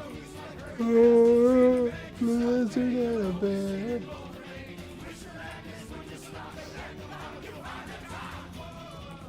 Ooh, ah. Pumpkin over there. Auntie Jenny's sweaty hugs. Smells like Satan's barbecue. The pestilence inside. Alright. I will be right back. Oh, yeah, my thing. Okay. I was like, is my PNG tuber not moving? It was just a delay. I'll be right back. Alright, you go. Groan while I get up. The one thing that still hurts. My poor baby. You love me. I do. You want me to put the heat pad on your chair for when you get Oh back? no, I'm actually fine to sit. Okay. Oh, it's just the transition. Getting up, my muscles tightening my hip. Yeah. So it's got a lot better. You got your walking stick if you need it. Yeah. I mostly just use that to grab it. Wife is well supported.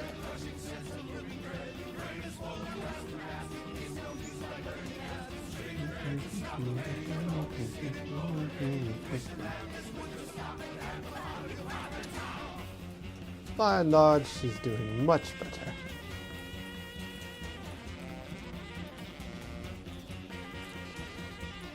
Thankfully, if anything ever really does happen, like to the extent of needing a doctor and stuff like that, we have a like one of those really good critical care or whatever places nearby us. So, like, this is kind of a college-y town, so there is medical centers all around us, available immediately if need be, kind of thing. So we are in a relatively good place to be if ever there is a problem. So that's nice at least. Wife would not suffer. Doesn't take care of her. They're all good husbands.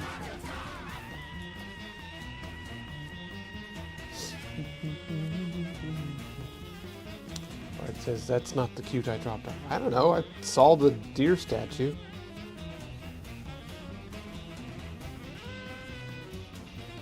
Did I? Oh, that's weird. Eh. Ah, cat poles. That's cute. That's a good idea. Those are adorable. They are very cute. I like the little face. That's weird that the art share channel doesn't show up right for me. That's wonky. Wonder what I did. But yes, that is very cute.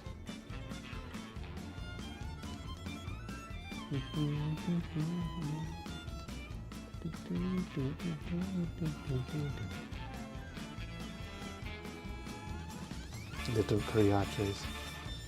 Honestly, I could see people doing the eugenics cats, like drawing people as that.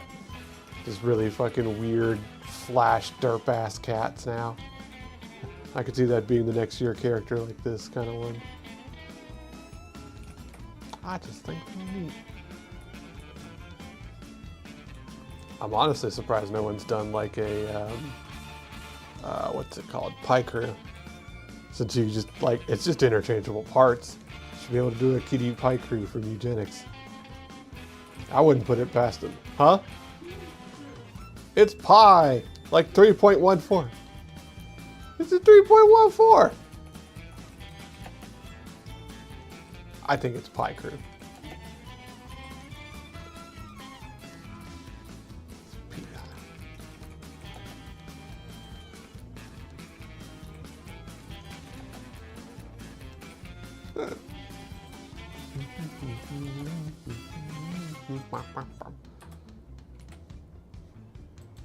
I could see that though. Just having little kitty bits. Make your little horrible mutant thing. It'd be fun.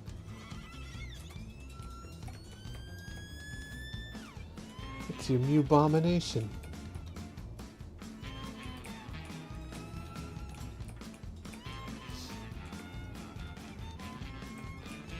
Having seen Mecha Hitler, I do wonder where that game is going.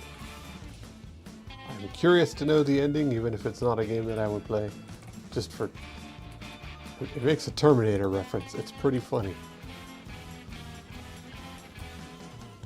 There's time travel and shenanigans going on throughout the course of that game. Should be good fun.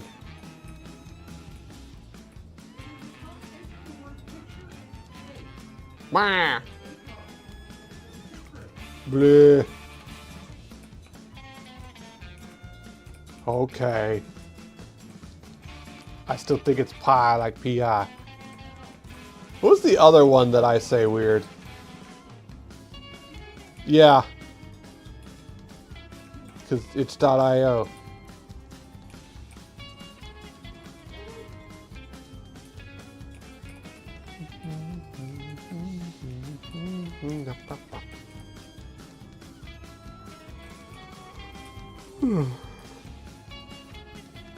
Wait. My brain is putting most days, but some days it's smart and flying. Who knows what'll happen, but to get there, gotta keep moving on.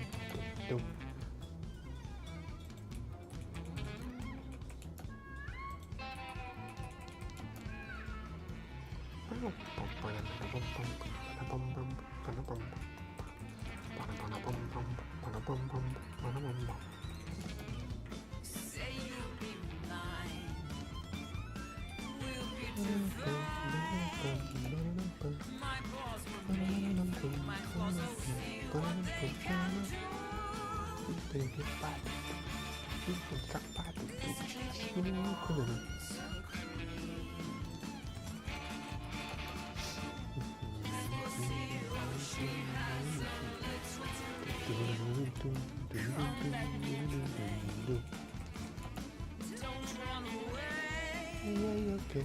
Tell me that you're okay.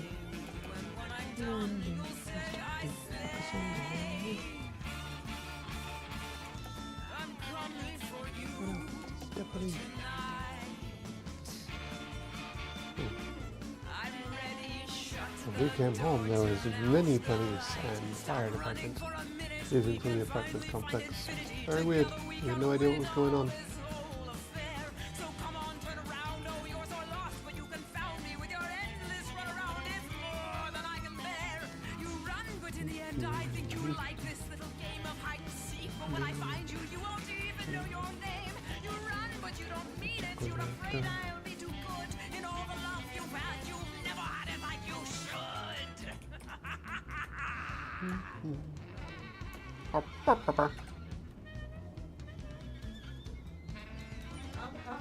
Woo!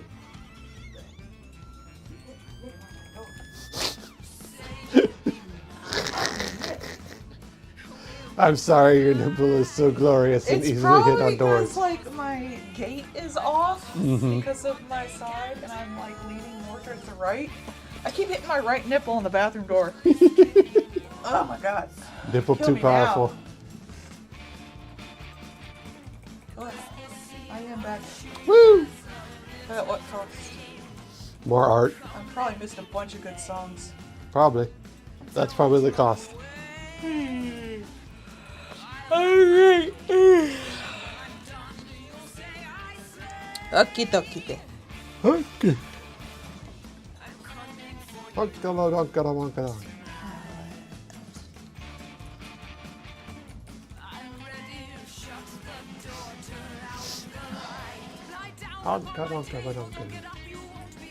Great big feminine poppers.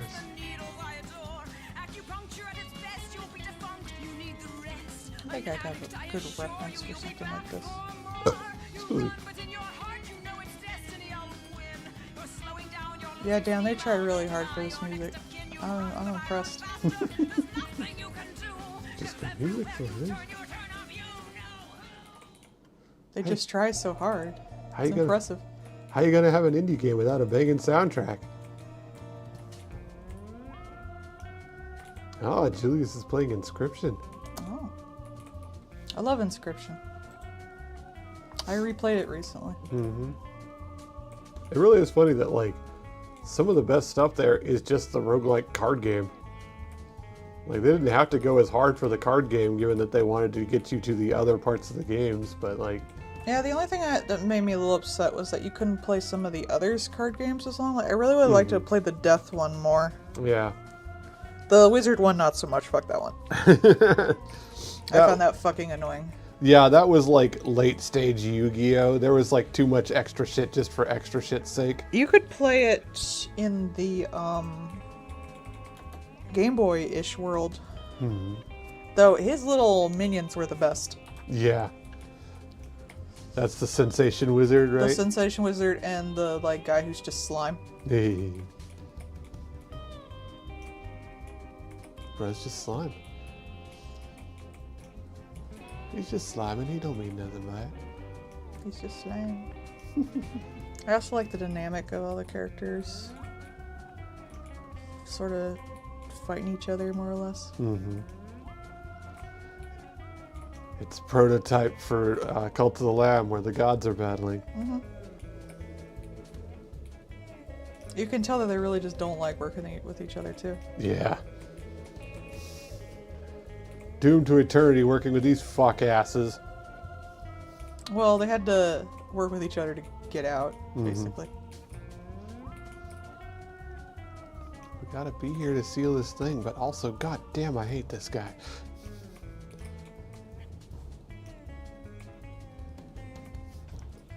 The only way to save the world is to work together with these people. No.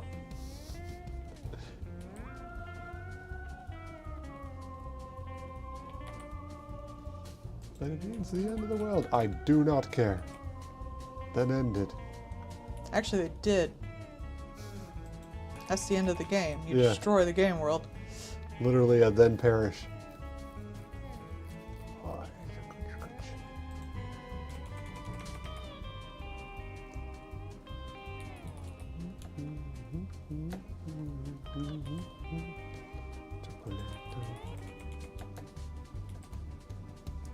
candy. Cookie. Chocolatto. Chocolatto.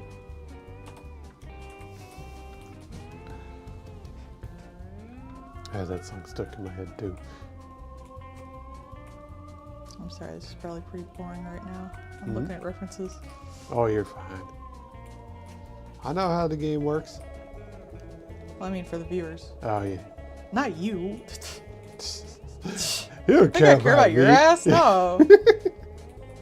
Shut As up. wife always says, you're not a people.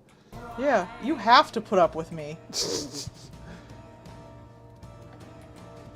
I don't have to do You're shit. married to me. You have to put up with me. If you don't, you got a divorce, and that costs money. I don't want So, ha!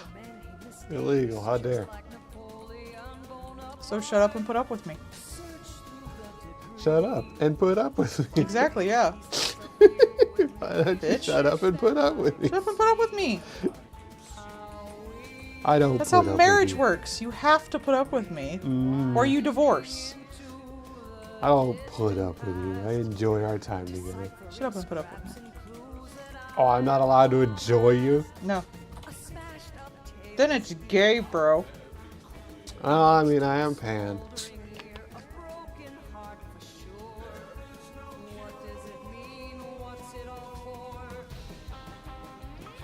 Oh well, I'll just free ball it. Free balling. Free ball. Ow! What a waste of time. I don't know why people come to these streams. See art alchemy. Yeah, if I actually draw. You turn people into new people.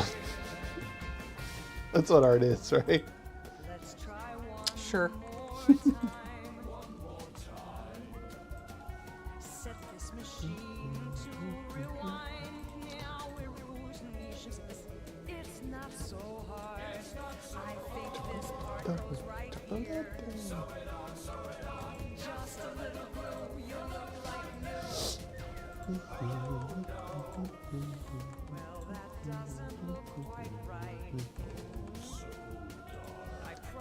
We do just to stretch legs.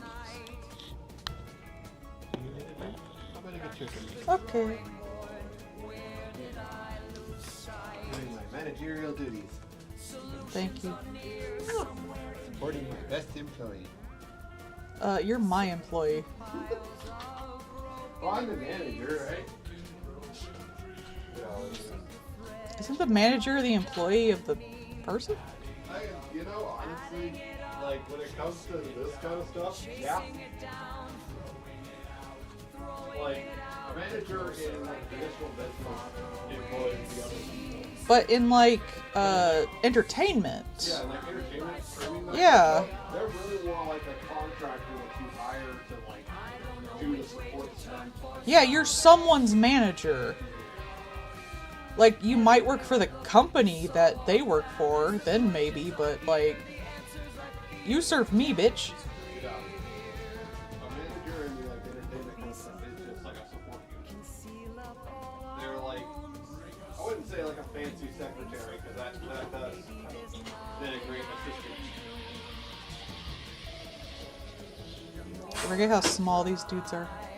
But they like they do stuff that the entertainment people shouldn't have to worry about. The tedious shit in the contracts and the like that.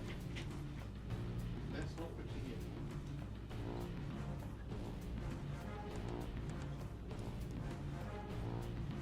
You know, one thing I like with the little like Silk Song and those kind of games, since they're all little bugs and stuff like that, but they have their little cities and shit. I just think of them living in like a town of little miniatures. Isn't it like just a bunch of like tiny crap? Yeah, Like the borrowers? I mean, yeah, they have like little benches and like little signs and shit though.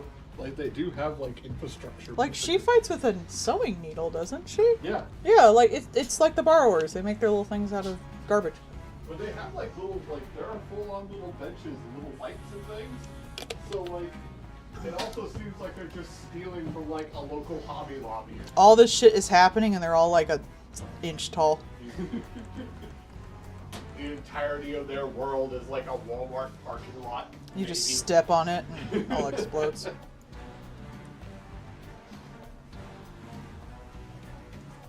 actually a little toy. How did you escape? We were arguing about what you were supposed to do.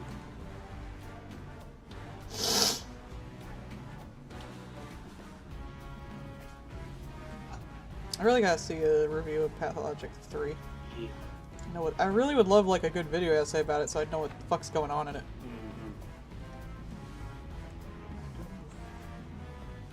You know, there's gotta be some weird ass shit. Probably. I mean, after the first one, like, there's gotta be something weird going on. Maybe do a third one.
We're on that kaiju song. It sounds really good, and of course, because it's a Godzilla battle, it has to sound Japanese. It also, of course, has to tell you that to brush your teeth. Yeah, a lot of them were like that. That is fucking good, though. Even though I don't play Magic, I still, like, follow the things that, like, happen with it sometimes. And, this person was showing a set of cards that you could put together to basically make a hobbit break the game via food. Huh. That's very Hobbit way to break the game. It's 4 cards. One is a hobbit, one is the Nuka-Cola vending machine, and one is a Ninja Turtles card, which is just stealing pizza. So you can have a hobbit stealing pizza from the vending machine and just basically generate infinite mana and life once you have those 4 cards. What you do with it, who cares? But you can just make a circle of infinite pizza out of the vending machine. I don't like this. Starting over. I'll just hear him standing. That'd be boring. You stand in, you do like the knight pose of like standing with their hand on the weapon.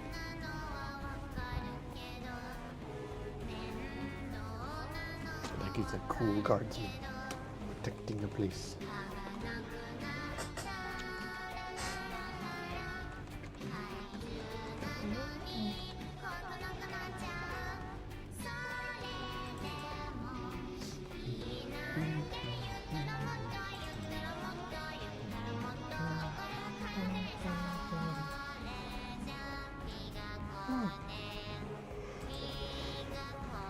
Welcome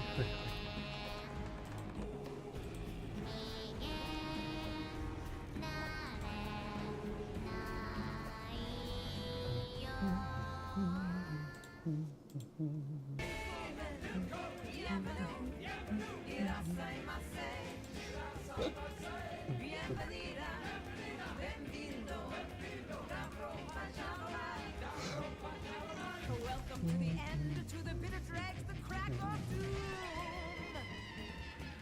To the battleland you've gotten, to infinity and the empty room. Hey, I'm in trouble. I should get a reference. I just seem to be like blanking. Come this far, thick and thin, skin and fur, all you've got. Leave that to you, won't be needing it when you're going into fashion. So dress down and pucker up, kiss the sky in time fashion. Is he like a knightly character? I'm thinking. Hear a tale worth telling. Out with a bang, too bad no one's left to hear you yelling. Ladder at my bandage, ship, oh wait, what's that I'm smelling? Is it fear? Come here, my dear, there's just one way to stop the swelling.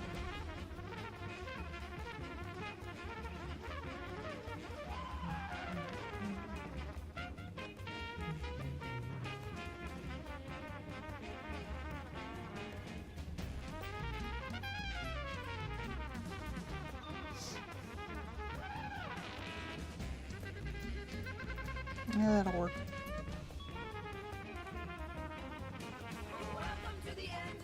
Usually I don't have this much trouble.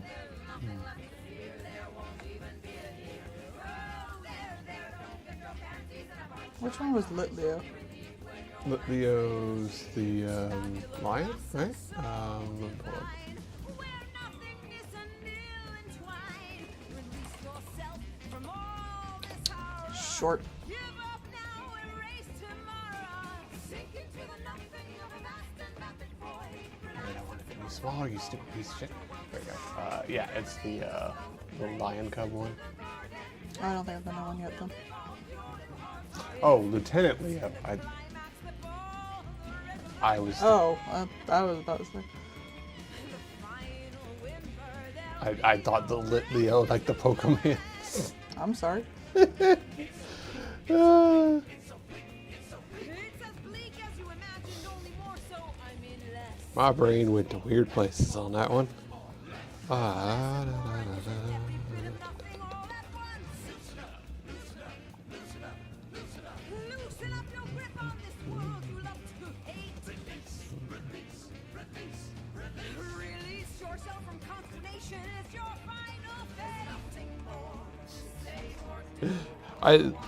She like that's what it looks like. It does look like it'd be Lit Leo or Lieutenant Leo, but no, nah, she's just wanting to get like a good pose for it.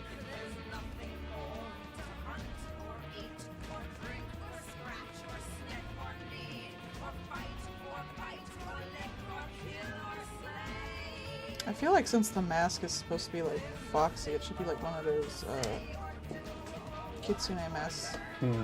That would be a good one. I was kind of basing it off of it.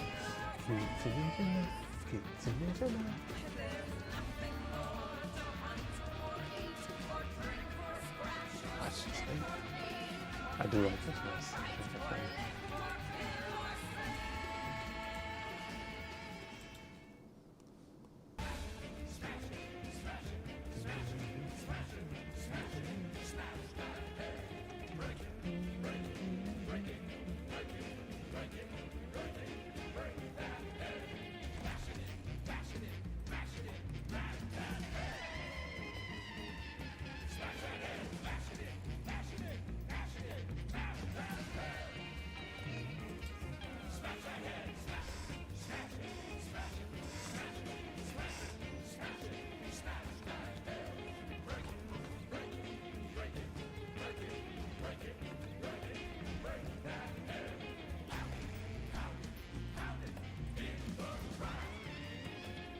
do find it funny that a lot of people that draw the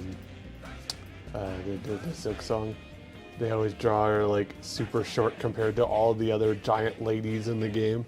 Well, they always draw the little main dude even shorter. Yeah, because He's a tiny baby. he's a baby.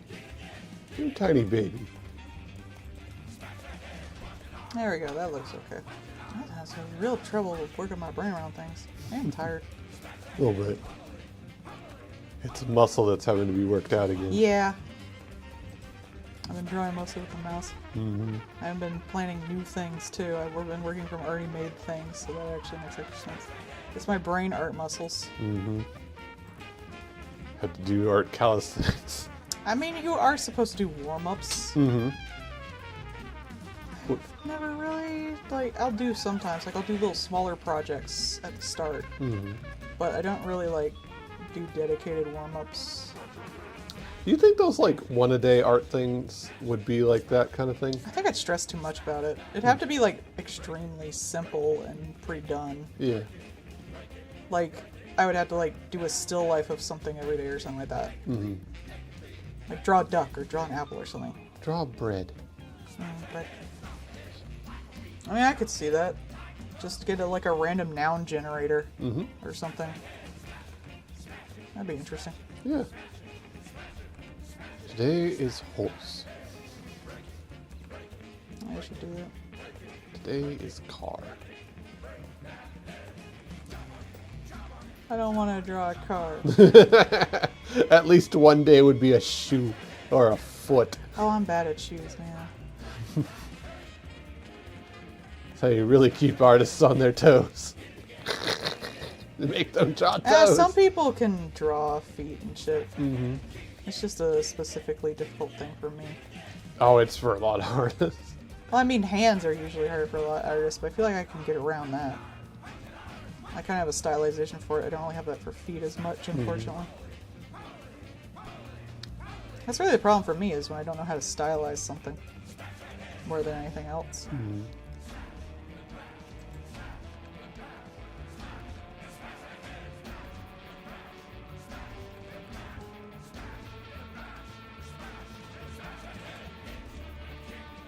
When do you roll paws? Yeah. John Nari with the beans. It'd have to be something I can't plan out, or I don't have to plan out, because otherwise I'd be thinking too deep about it. Yeah. That's why I usually don't do like the Inktober things. I think too much about it.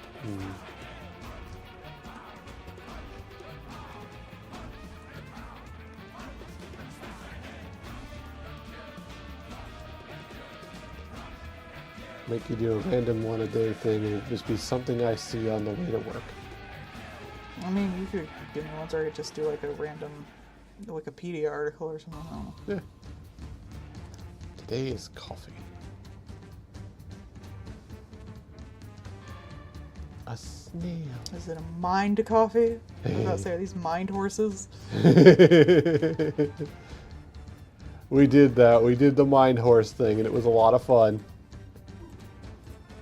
My horse is objectively the worst. It's on the fridge. Hello, Amethyst. How's it going? I had fun doing the mind horse. That was a fun Yeah. little... Honestly, that would probably be one of the like workout things. Just a random subject, you draw it from your mind, and then you draw it from real life reference. Mhm.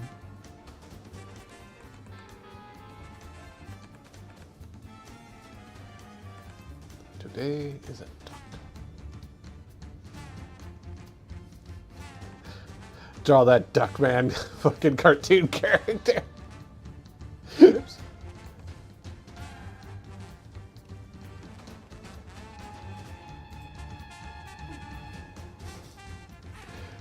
Unironically, I feel like I could probably draw Duckman, but like that's not a good thing because I know it would be like it wouldn't be the right ugly. Because like even though it was drawn ugly ways on purpose, it was like a stylistic choice. Duckman. He has a tie. I don't know.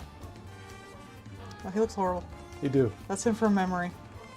He's got glass. Yeah, I was gonna say, you Yeah. got the glasses. His eyes are the glasses. Yeah, that's the important part. I always like that in cartoons, honestly. That's a funny joke. It is. Everyone's like, oh my god, it's like, it's a funny cartoon joke. Yeah, it's cartoon logic. People think about cartoons way too hard. It's funny cartoon logic. That's a he. Experience joy in your life, damn it.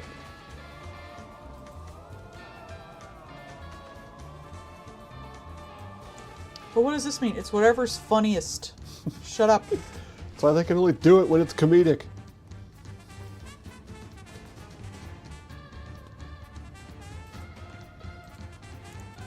Learn your lessons from Who Framed Roger Rabbit.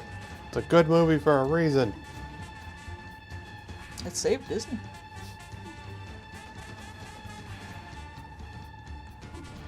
A live action movie saving Disney. At the time, like, people were thinking pretty low Disney, like it's for children and shit. Oh yeah. You could argue the Renaissance did, but it all, like, Roger Rabbit did first. I mean, like, you could make that argument because, like, that made it look like you could have adult stuff and not just little kiddie things for Yeah. everything. Because it was during the rising teen demographic, which was like a new thing for America. We had a whole new thing to advertise to. And teens don't want to see the little kiddie movies. And they can't really see, well, they can see the older movies, but Disney didn't have their hands in that pie. Yeah. Open up a whole new market.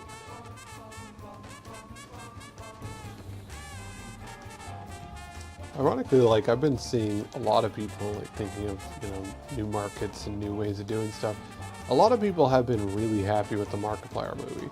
Not just for, like, as the movie itself, but also just, like, the idea of, not just huge studio movies doing Yeah. things.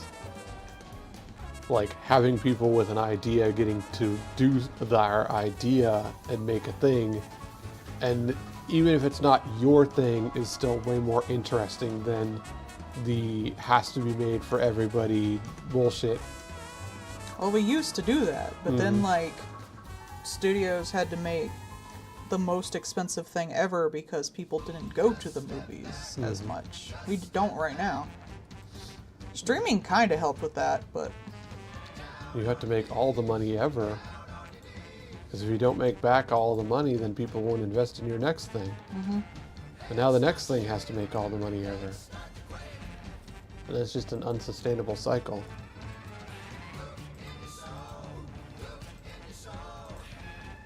Twisted hecking psychopath.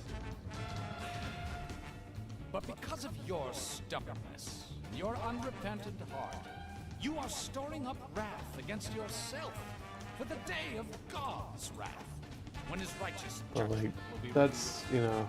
The Lord will be the ones delivered like from the Key Peele most powerful and like angels, and he will punish those kind of things where they have an interesting idea and they want to do something new. Like, that is good. There's one that I want to look into that's the it is literally called Good Luck, Have Fun, Don't Die. yeah. And it looks like a time loop meta horror thing. So that looks like that's fun. I think that comes out at like the end of this month, so I wanted to look into it because I saw a thing for it on Twitch. I was like, oh, that seems silly. I'm not sure which I would like more, if it was like played silly and fun and just enjoys itself, or if it was done serious, kind of like Happy Death Day. the crops of Like your either one of those could be really good. calves of your herds, and the lambs of your flocks. Really depends on the writer. You will be cursed when you come in, But did you die? when you go out. That's fun. Did you die, though? Okay, but did you die?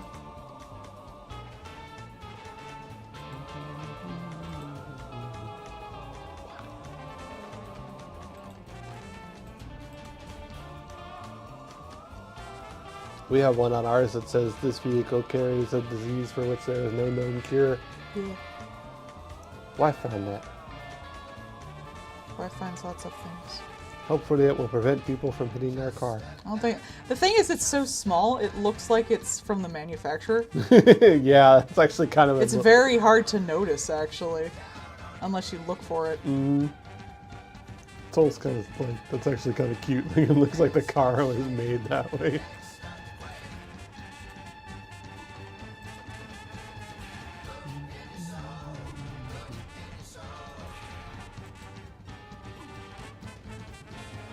This warning is for you. If you do not listen, and if you do not resolve to honor God's name, he will send a curse down on you and curse all your blessings. In fact, he has already cursed you and all your descendants. And he will smear your faces with the dung of your sacrificial lamb.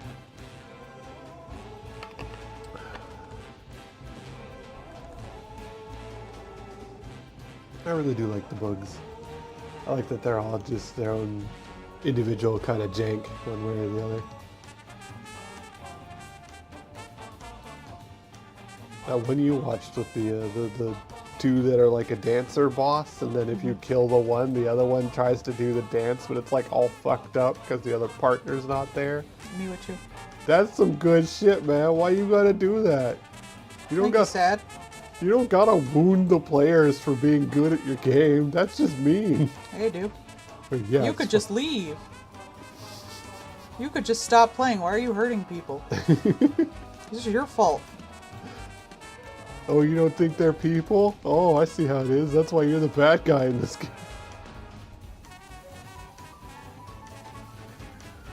I don't know, some of these games you kind of are the bad guy. Yeah.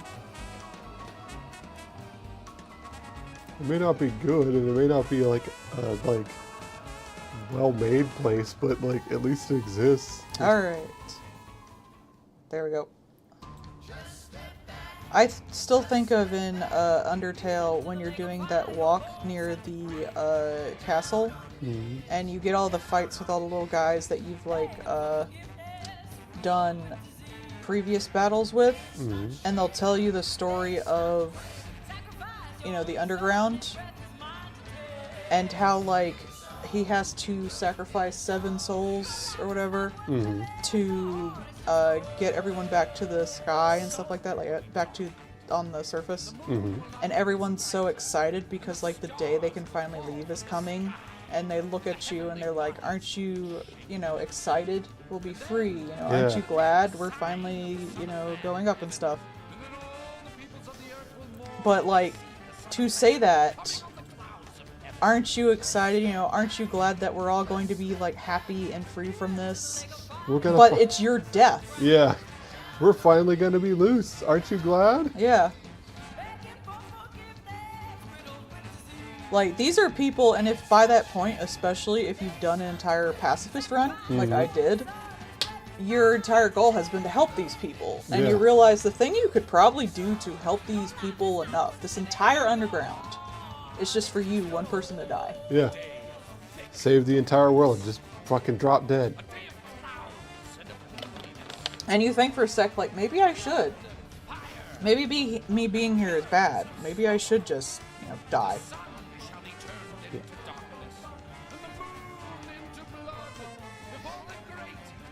You know, it takes that empathy that if you've been playing the game very past, you know, like with the pacifist route, Yeah. you have to do the work to help people, and through that you've gained empathy for all these characters. And to take that and be like, you care about us, right? You want us to be happy. You've made all these friends.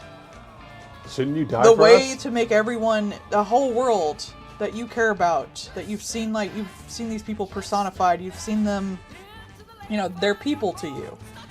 The best way to help them would be to just die.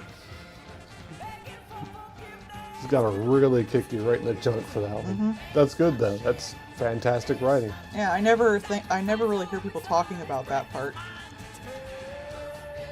Probably because But there's it- so much to talk about. Yeah, like, it really hit, well, people talk a lot about Undertale, but that, like, scene specifically, Yeah. like, they're all so excited about it. They're all so happy, and they're like, why aren't you happy? And it's like, you know what? Maybe it would be better for like all these people I care about to just die. I'm the one who's keeping them down here because I want to live. I know these people and I like these people. I want them to be happy. You know, they're people, and do I really deserve to live more than they do? Like, Maybe I should. they've waited for so long and they've worked so hard for this. All I have to do is die. Is that so much to ask? They've got a lot of blood in it. I know, right?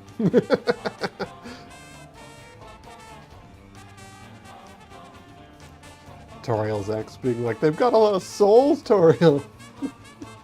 Toriel talks shit to him because, like, if he wanted to, you can cross over with one human soul.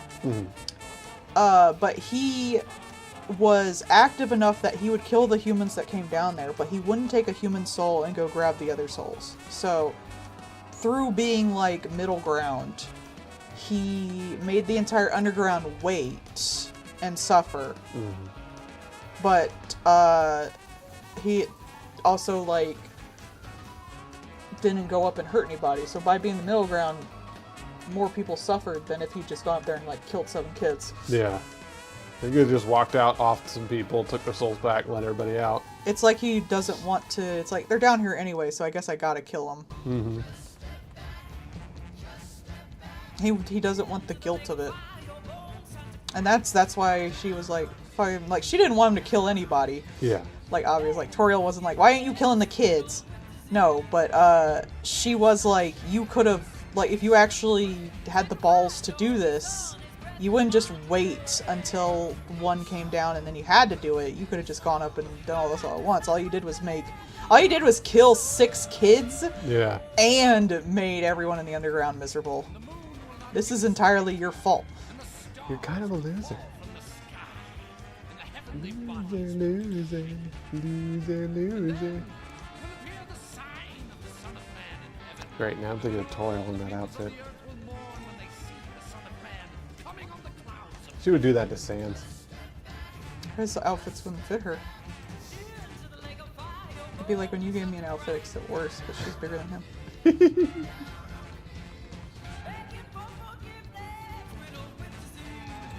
Sans tries to do the boyfriend hoodie, but it just looks like a crop top on her.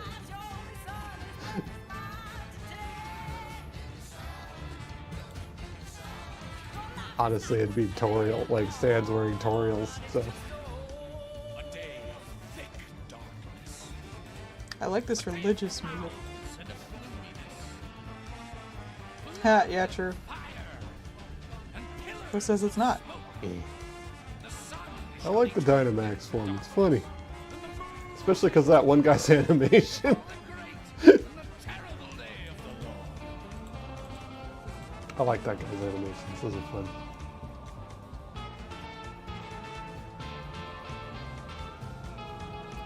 If you ever go on YouTube and watch the animations of all the Dynamax forms fighting, that shit's hilarious. He's doing his own little, like, OC animations now, too, so... Support people doing their stuff with their OCs. It's hard transition. Little guy. Little creature. Head empty. Face of breath. Oh, he's thinking about crimes.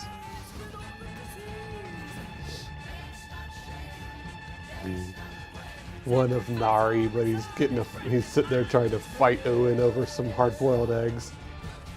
Nari likes bread. He's a thoroughbred cat. It's the only thing that can make him gain weight, too. He gets an itty bitty little tongue. His stomach is no longer concave. It's convex. The cry was being adorable. Too comfy, too cute.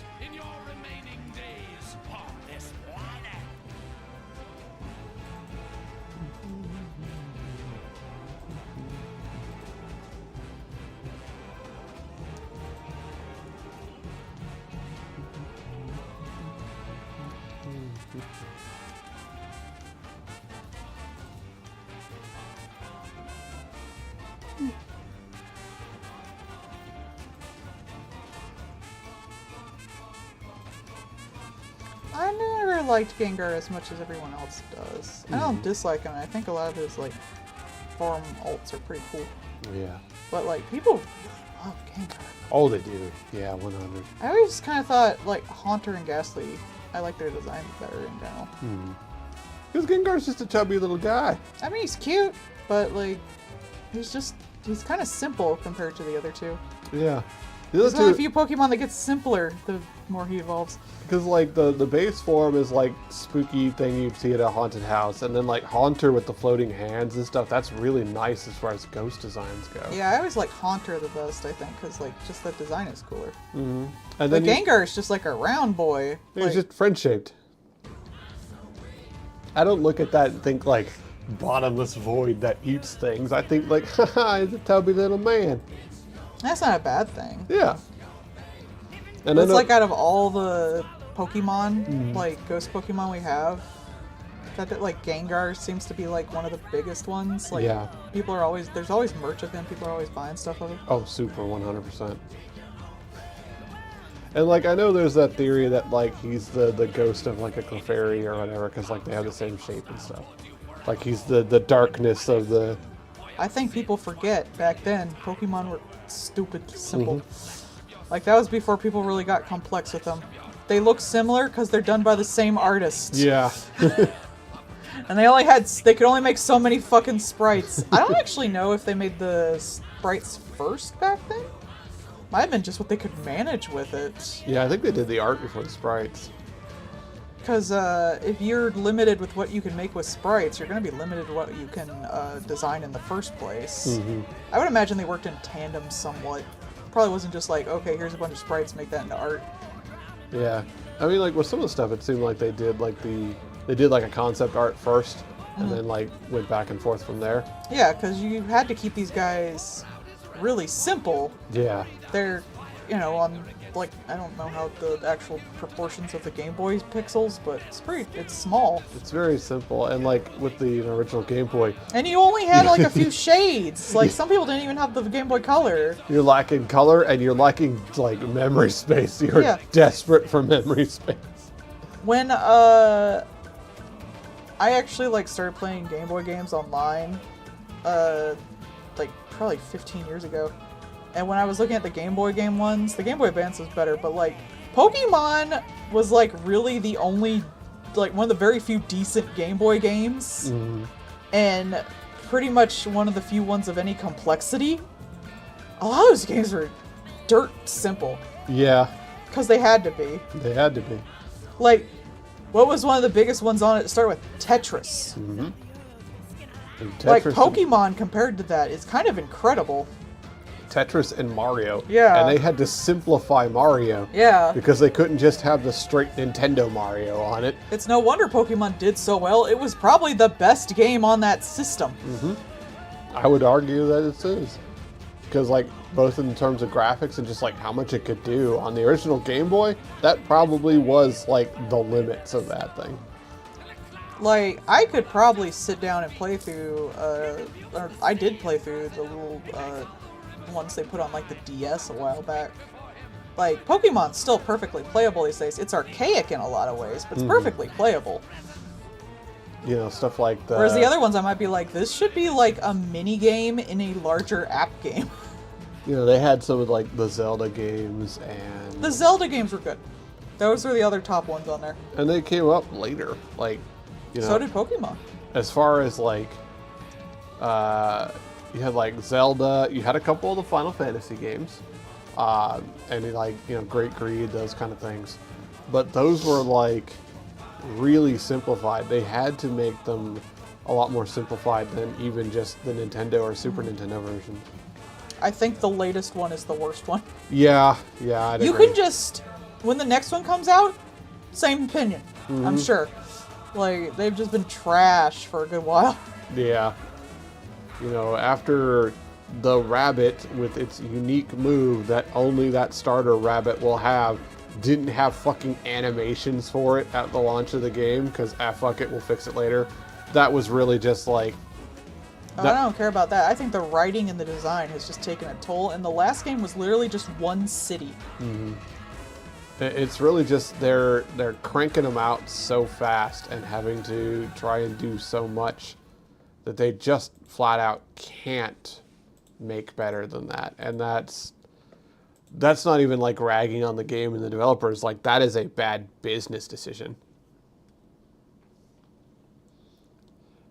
I like Hey You Pikachu, Hey You Eevee for what they were. A simplified onboarding That's experience. Let's Go Pikachu. Hey You Pikachu was Oh. the one with the mic. Oh, you're right. And actually, I think that one has some clunky ass charm to it, honestly. I Like, think they were experimenting with something, and like, I played it a lot when I was younger, and I had fun with it. do you It was a think, fun idea. you think like a modern version of that with like, you know, better hardware and software would I be think good? they'd fill it full of AI. I don't like it. Oh, yeah, you're right. Never mind. I was gonna say like a modern version of that where it has like working hardware and stuff might be kind of fun. I think you can do better ways to communicate with it now. You don't need to do the voice stuff anymore. But a little pet Pikachu game would be very cute. I would adore that. I like the little petness that you could do in Let's Go Pikachu and Eevee.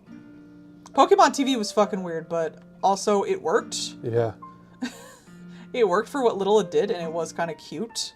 I wouldn't play it now, There was but that. I didn't expect much from it. I wouldn't even necessarily consider that a game.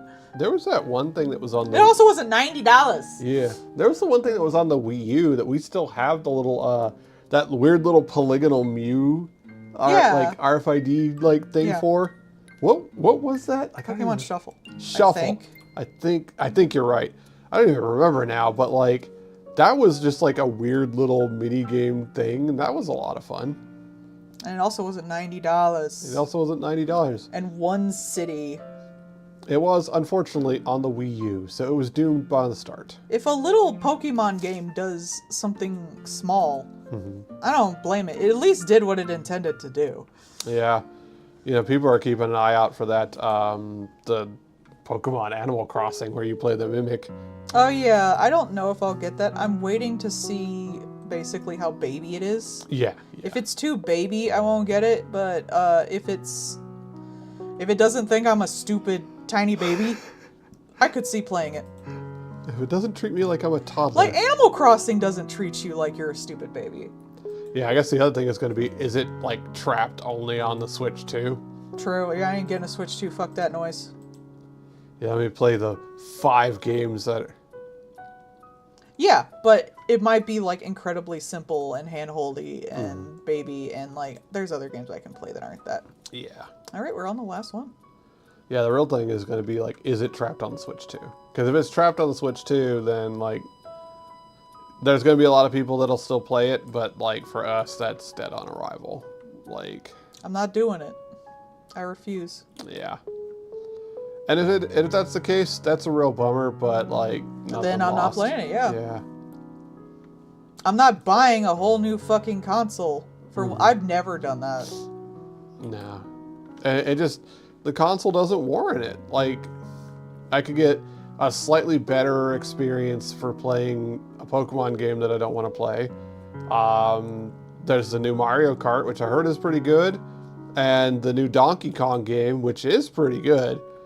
None of these I would buy a whole console for. The new Metroid game, which Oh well, then we're not getting it. Oh well. yeah, the new Metroid game, which was not pretty good. You could play Cyberpunk on it. I don't know why you'd want to. That sounds like it would just melt through your damn TV stand, but If I you was gonna can. get, I for one probably won't buy a console in the future. Yeah. Unless it's like either a VR thing, which you kind of need the thing for, or it's a Steam Deck. And that's just if like I'm traveling a lot. Which means I'd have to leave the house, so no. But no, like if like you know, I would only get a Steam Deck because I would want to take breaks from sitting at the computer. Yeah. Oh, Paul, he's a skull with a mustache, just like your D&D character. Yeah. I was a totally normal human being, with nothing strange about him, as you can tell by my glorious pink mustache and the side of his shaved pink head. There's like 500 games I can play on Steam that I'll probably get more entertainment out of. for less money. There's all the friend slop games coming. Oh boy! Like that skiing one when that comes out. Hi, Pixel. Hi, Pixel.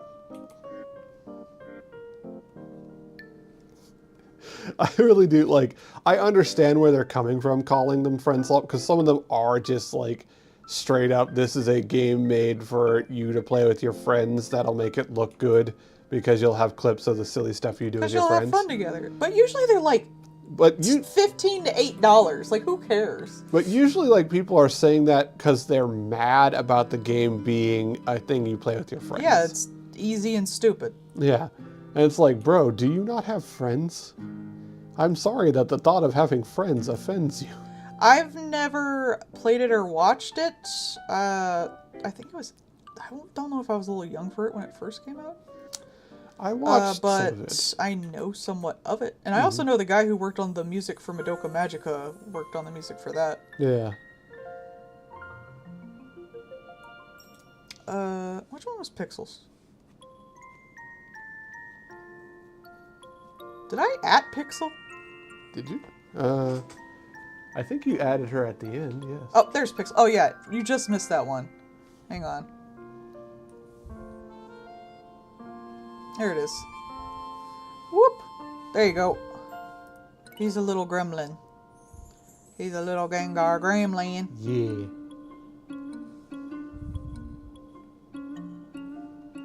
I forget already. Like, I'll type y'all's name and then I'll forget. No thoughts. On to the next art. Yeah, that's how I go with commissions too. As soon as I'm... hell, that's how I am with my own projects. Unless they're like comics and stuff they have to reference back to later. I'm usually like, okay, I'm done with this. I never want to see it again. Anyways. I'm really bad with that with like craft projects and shit. I'll be like, ooh, I'm gonna put in all this effort to make this thing. I'm done, bye. It's like, and it's done. Throws it over the shoulder. Yeah, it's like, I never want to see this again. Bye-bye. Here, person, I made this for you. I do like making things for people. It's fun. But I also don't like keeping the things. I like to make things, but I don't like to keep them around. And I like to give them to people, but I don't think people care as much. I think they do care. I think that When my sister got a hat, I made her a cross stitch of the house in Pokemon of her and her husband and a Squirtle that said like "Home Sweet Home." That was a lot of fun. I wanted her to have like a traditional cross stitch thing because that's like the homely thing. Yeah. And she loves Squirtle and she loves Pokemon. Got the freaking hiccups. Why do I have the hiccups? I haven't eaten anything recently. I'm hungry. Why am I hungry? Dinner time, dear. It's not. I had dinner. You've been doing brain work for 3 hours. This isn't eating calories. If drawing ate calories, I would be thin as balls. I wouldn't be the fat bitch I am. Still brain work. I can't stretch too much because I can't get up as easy right now. She is healing and doing much better. I am doing much better, yes. I can actually, like, walk around and stuff. Though we went out today and I walked around for a bit and I did start getting sore either because of the pain or because I am holding myself different because of the pain. I walk weirdly, like, I have much better posture because I'm, like, forced to stand straight because of my hip right now. You have to keep upright.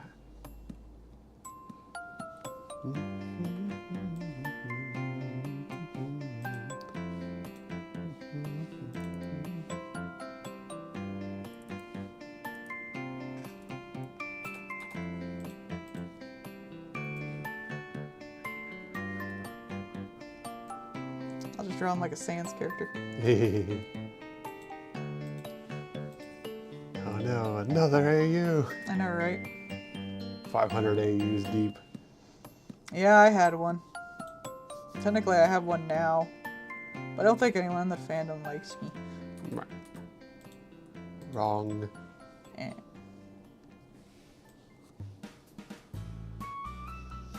Ding dong, you're wrong.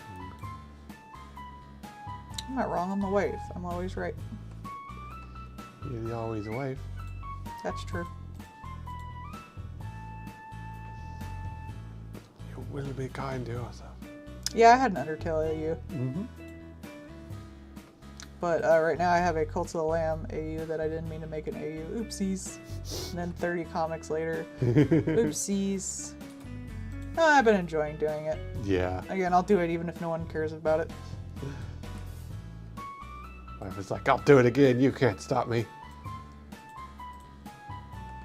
I just see all this fan art for other characters, like Lambs and Naris, and I'm sad that no one does fan art of mine. My current one is called Ring of Devotion. I actually have all the comics up on AO3. My previous one was Myth-Tale for Undertale.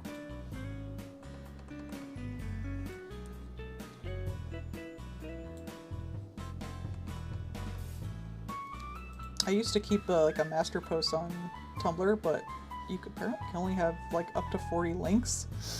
So fuck that. I was like, fine, I'll just put it on AO3, man. You can put images on AO3. Too many links. Too many links.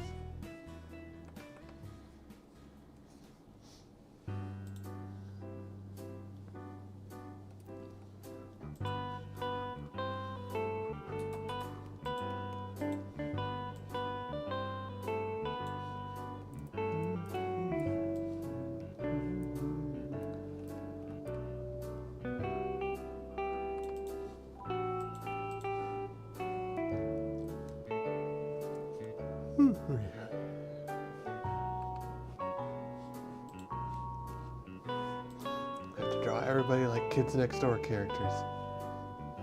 Huge feat. Yeah, I wasn't big. I just did what I do now. Just draw comics and don't talk to anybody. So my shit don't get around.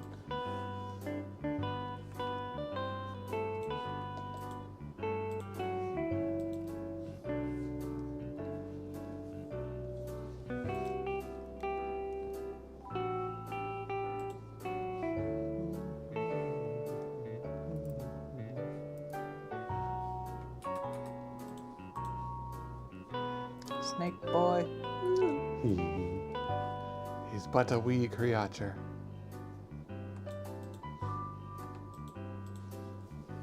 And that he goes, wee!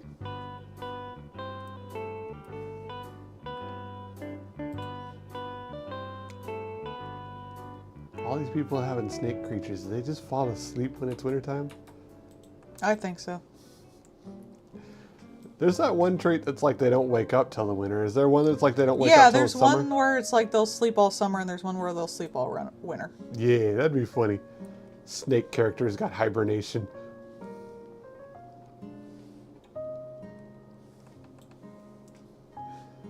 Like, oh no, someone's got the big eepee. Or like the iguanas in Florida where they fall out of the tree.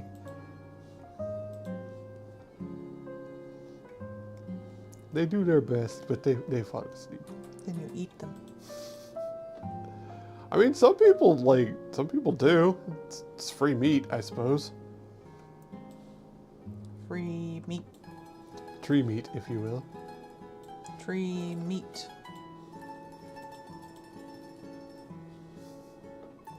I don't know if they're good meat or not. No.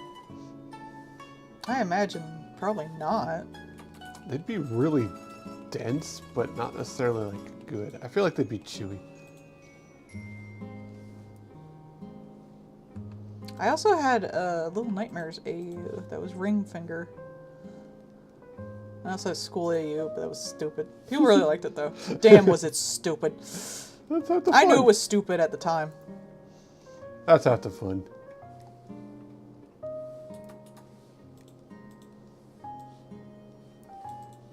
I did like the Ring Finger one. That one actually was complete because I only had about 3 comics. I was like, yeah, this is all I want to do with it. Fair. That's what the Cult of Lamb one was gonna be. It's like, oh, I'm done. Nope. Did not Oops. work. Oopsala doopsa noops. So I started art and Oops. I did not mean to.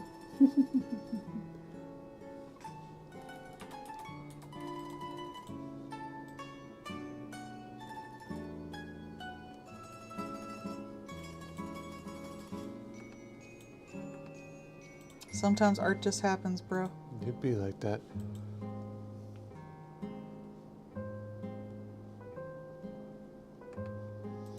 An idea strikes you. Sometimes you get on your meds.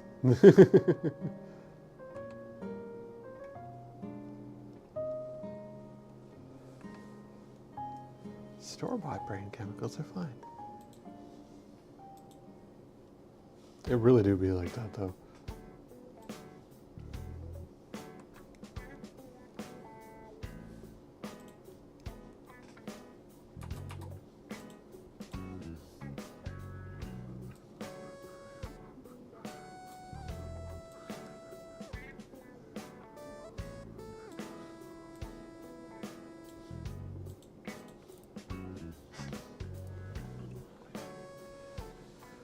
That's one of those things where it's just like you'll never know what you can be until you are fully you. For me, it's more like you never know what will trigger your next hyperfixation. Mm-hmm.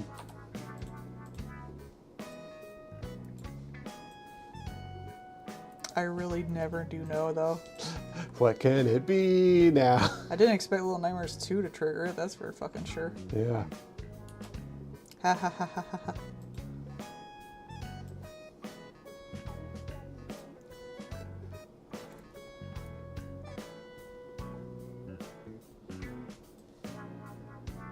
That was a very Papyrus good joke. Sans, where's my battle suit?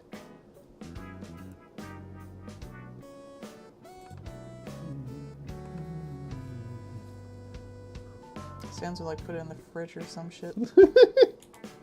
It's in like the hall closet or something. No, it would be in some place that, like, an outfit should not be. Yeah, out in the garage. They have a shed. They don't have a garage. You think that, but Sans totally has a car. For no reason. No, Papyrus has a car. Well, if you have Sans rides a tricycle faster than the car. see, if you have a car, you're supposed to have a garage. And that's not till the end of the game. And plus he has a race car bed. Does that count? Yes. There you go. Does that make his room the garage? Mm-hmm. Alright. I'll take that. But Sans would put it somewhere a car objectively would not be. Oh yeah, Just period. on the roof.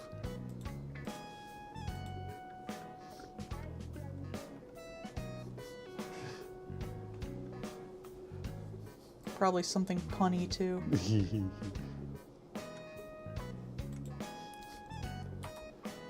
Sans, where are you? I'm at the car park, and you see him like in the middle of a park with like a leash attached to the car bed. Ah, yeah, I could see that, yeah. See? That makes sense. I put it in park. It's at, like, the park. That would be very Sans. Yes.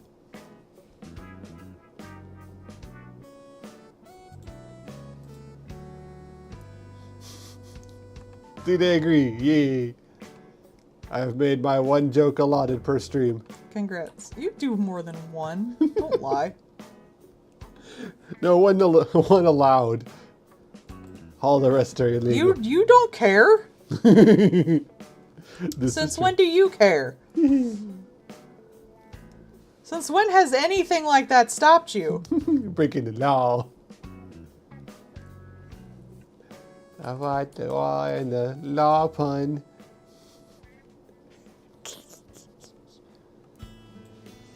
Don't lie to me. I'll make a good joke. Ugh.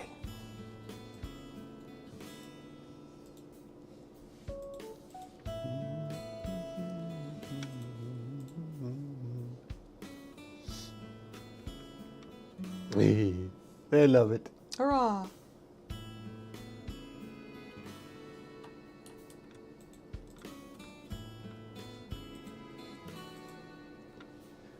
Why am I hungry? I already ate.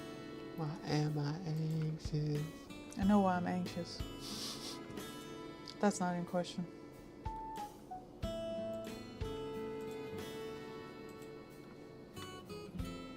No sleep till the last night.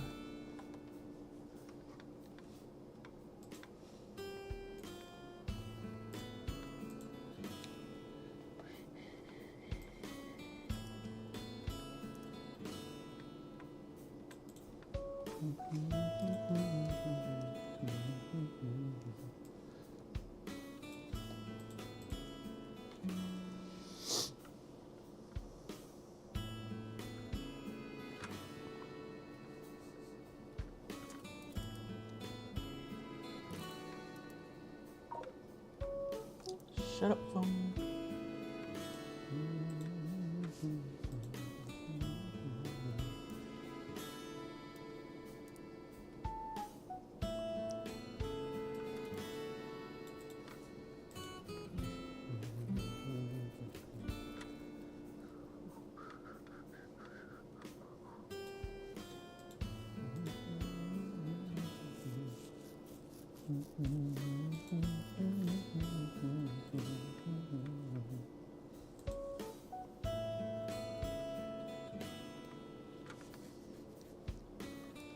Two criaturas. You're a creature. Am I a creature of the night? No, you're just a creature. Yeah.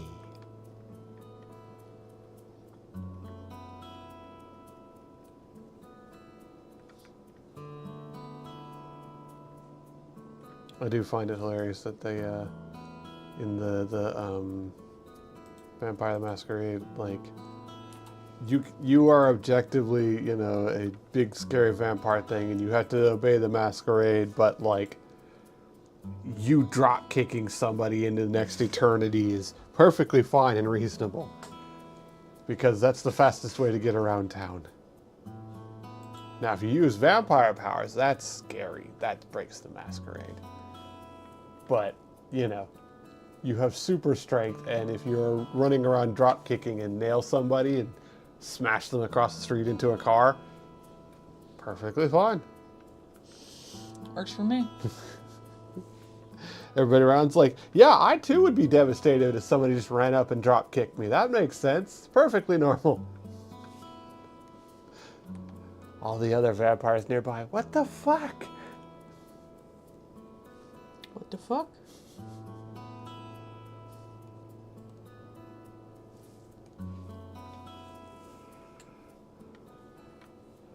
From what I watched in the speedrun, there is some like interesting story going along, partly because like the you that is doing stuff is not necessarily the actual character, because like the person running around doing stuff is an older vampire that was in torpor and was napping and got woken up by another dude and killed that guy.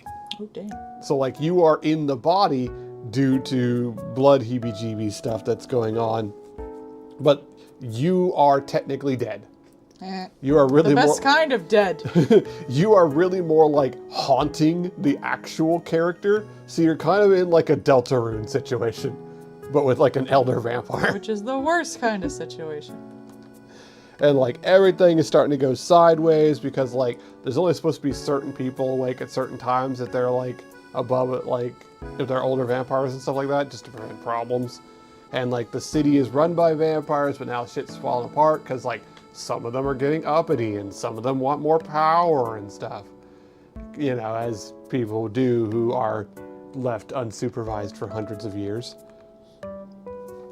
As one does. And the final boss was like, I didn't really catch what led to this point, but a hot lady who was mostly naked, covered in sigils, and fighting you in a literal floor of a penthouse full of blood. Oh, so Queen of the Dam type shit. Got it. Yeah. Understandable. I think, that she was trying to use the same thing that made you attached to the vampire to try and just like gain the power from everybody in the city kind of thing. But like, yeah, that was the, when I tuned back in, that was the final boss fight, is just like a half naked lady covered in fucking sigils.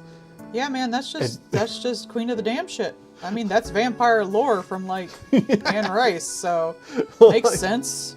It was just like, huh. And then at the end, when you finish the game, like the news people are just like, they called it the Red Knight and blamed it on like a nearby power plant. Like, going up or something like that, and like The Masquerade. a whole bunch of people accidentally getting killed, kind of thing. Because otherwise, that would mean vampires are real, and that's weird. Yeah. But yeah, that happens in Anne Rice's novel, so why not? Yeah. She's like, Which yeah, I okay. gotta assume that is somewhat based off of because you it's gotta. the most like recent vampire shit. Or at least like the original. Well, one. it was before Twilight. Which did Vampire the Masquerade come out before Twilight? I'm gonna look that up. I Yeah. think yes. I was about to say I think it might be old enough. Like at least the tabletop game. Well, the tabletop, yeah, but I mean the video game I specifically, think so, yeah. Because that was on the Half-Life engine. Let's see. No, I want the Vigi game.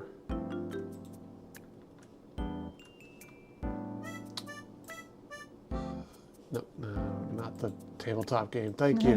No, I want Steam. There we go. Bruh.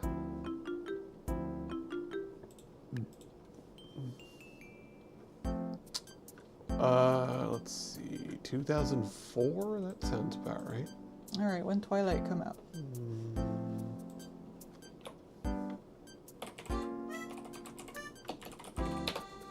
2008. Oh, so it did. Yeah. There you go, it beat it.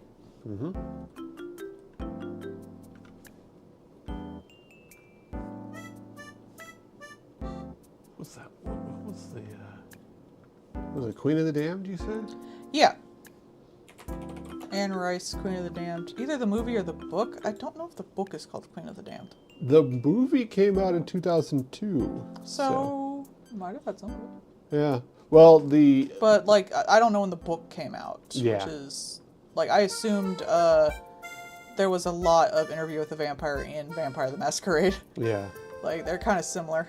I think there was a lot of Interview with the Vampire in the first Masquerade game. The second Masquerade game, that's the most recent one, and that's Yeah. the one that has that blood fight. So Yeah, that one like is up in the air. yeah, that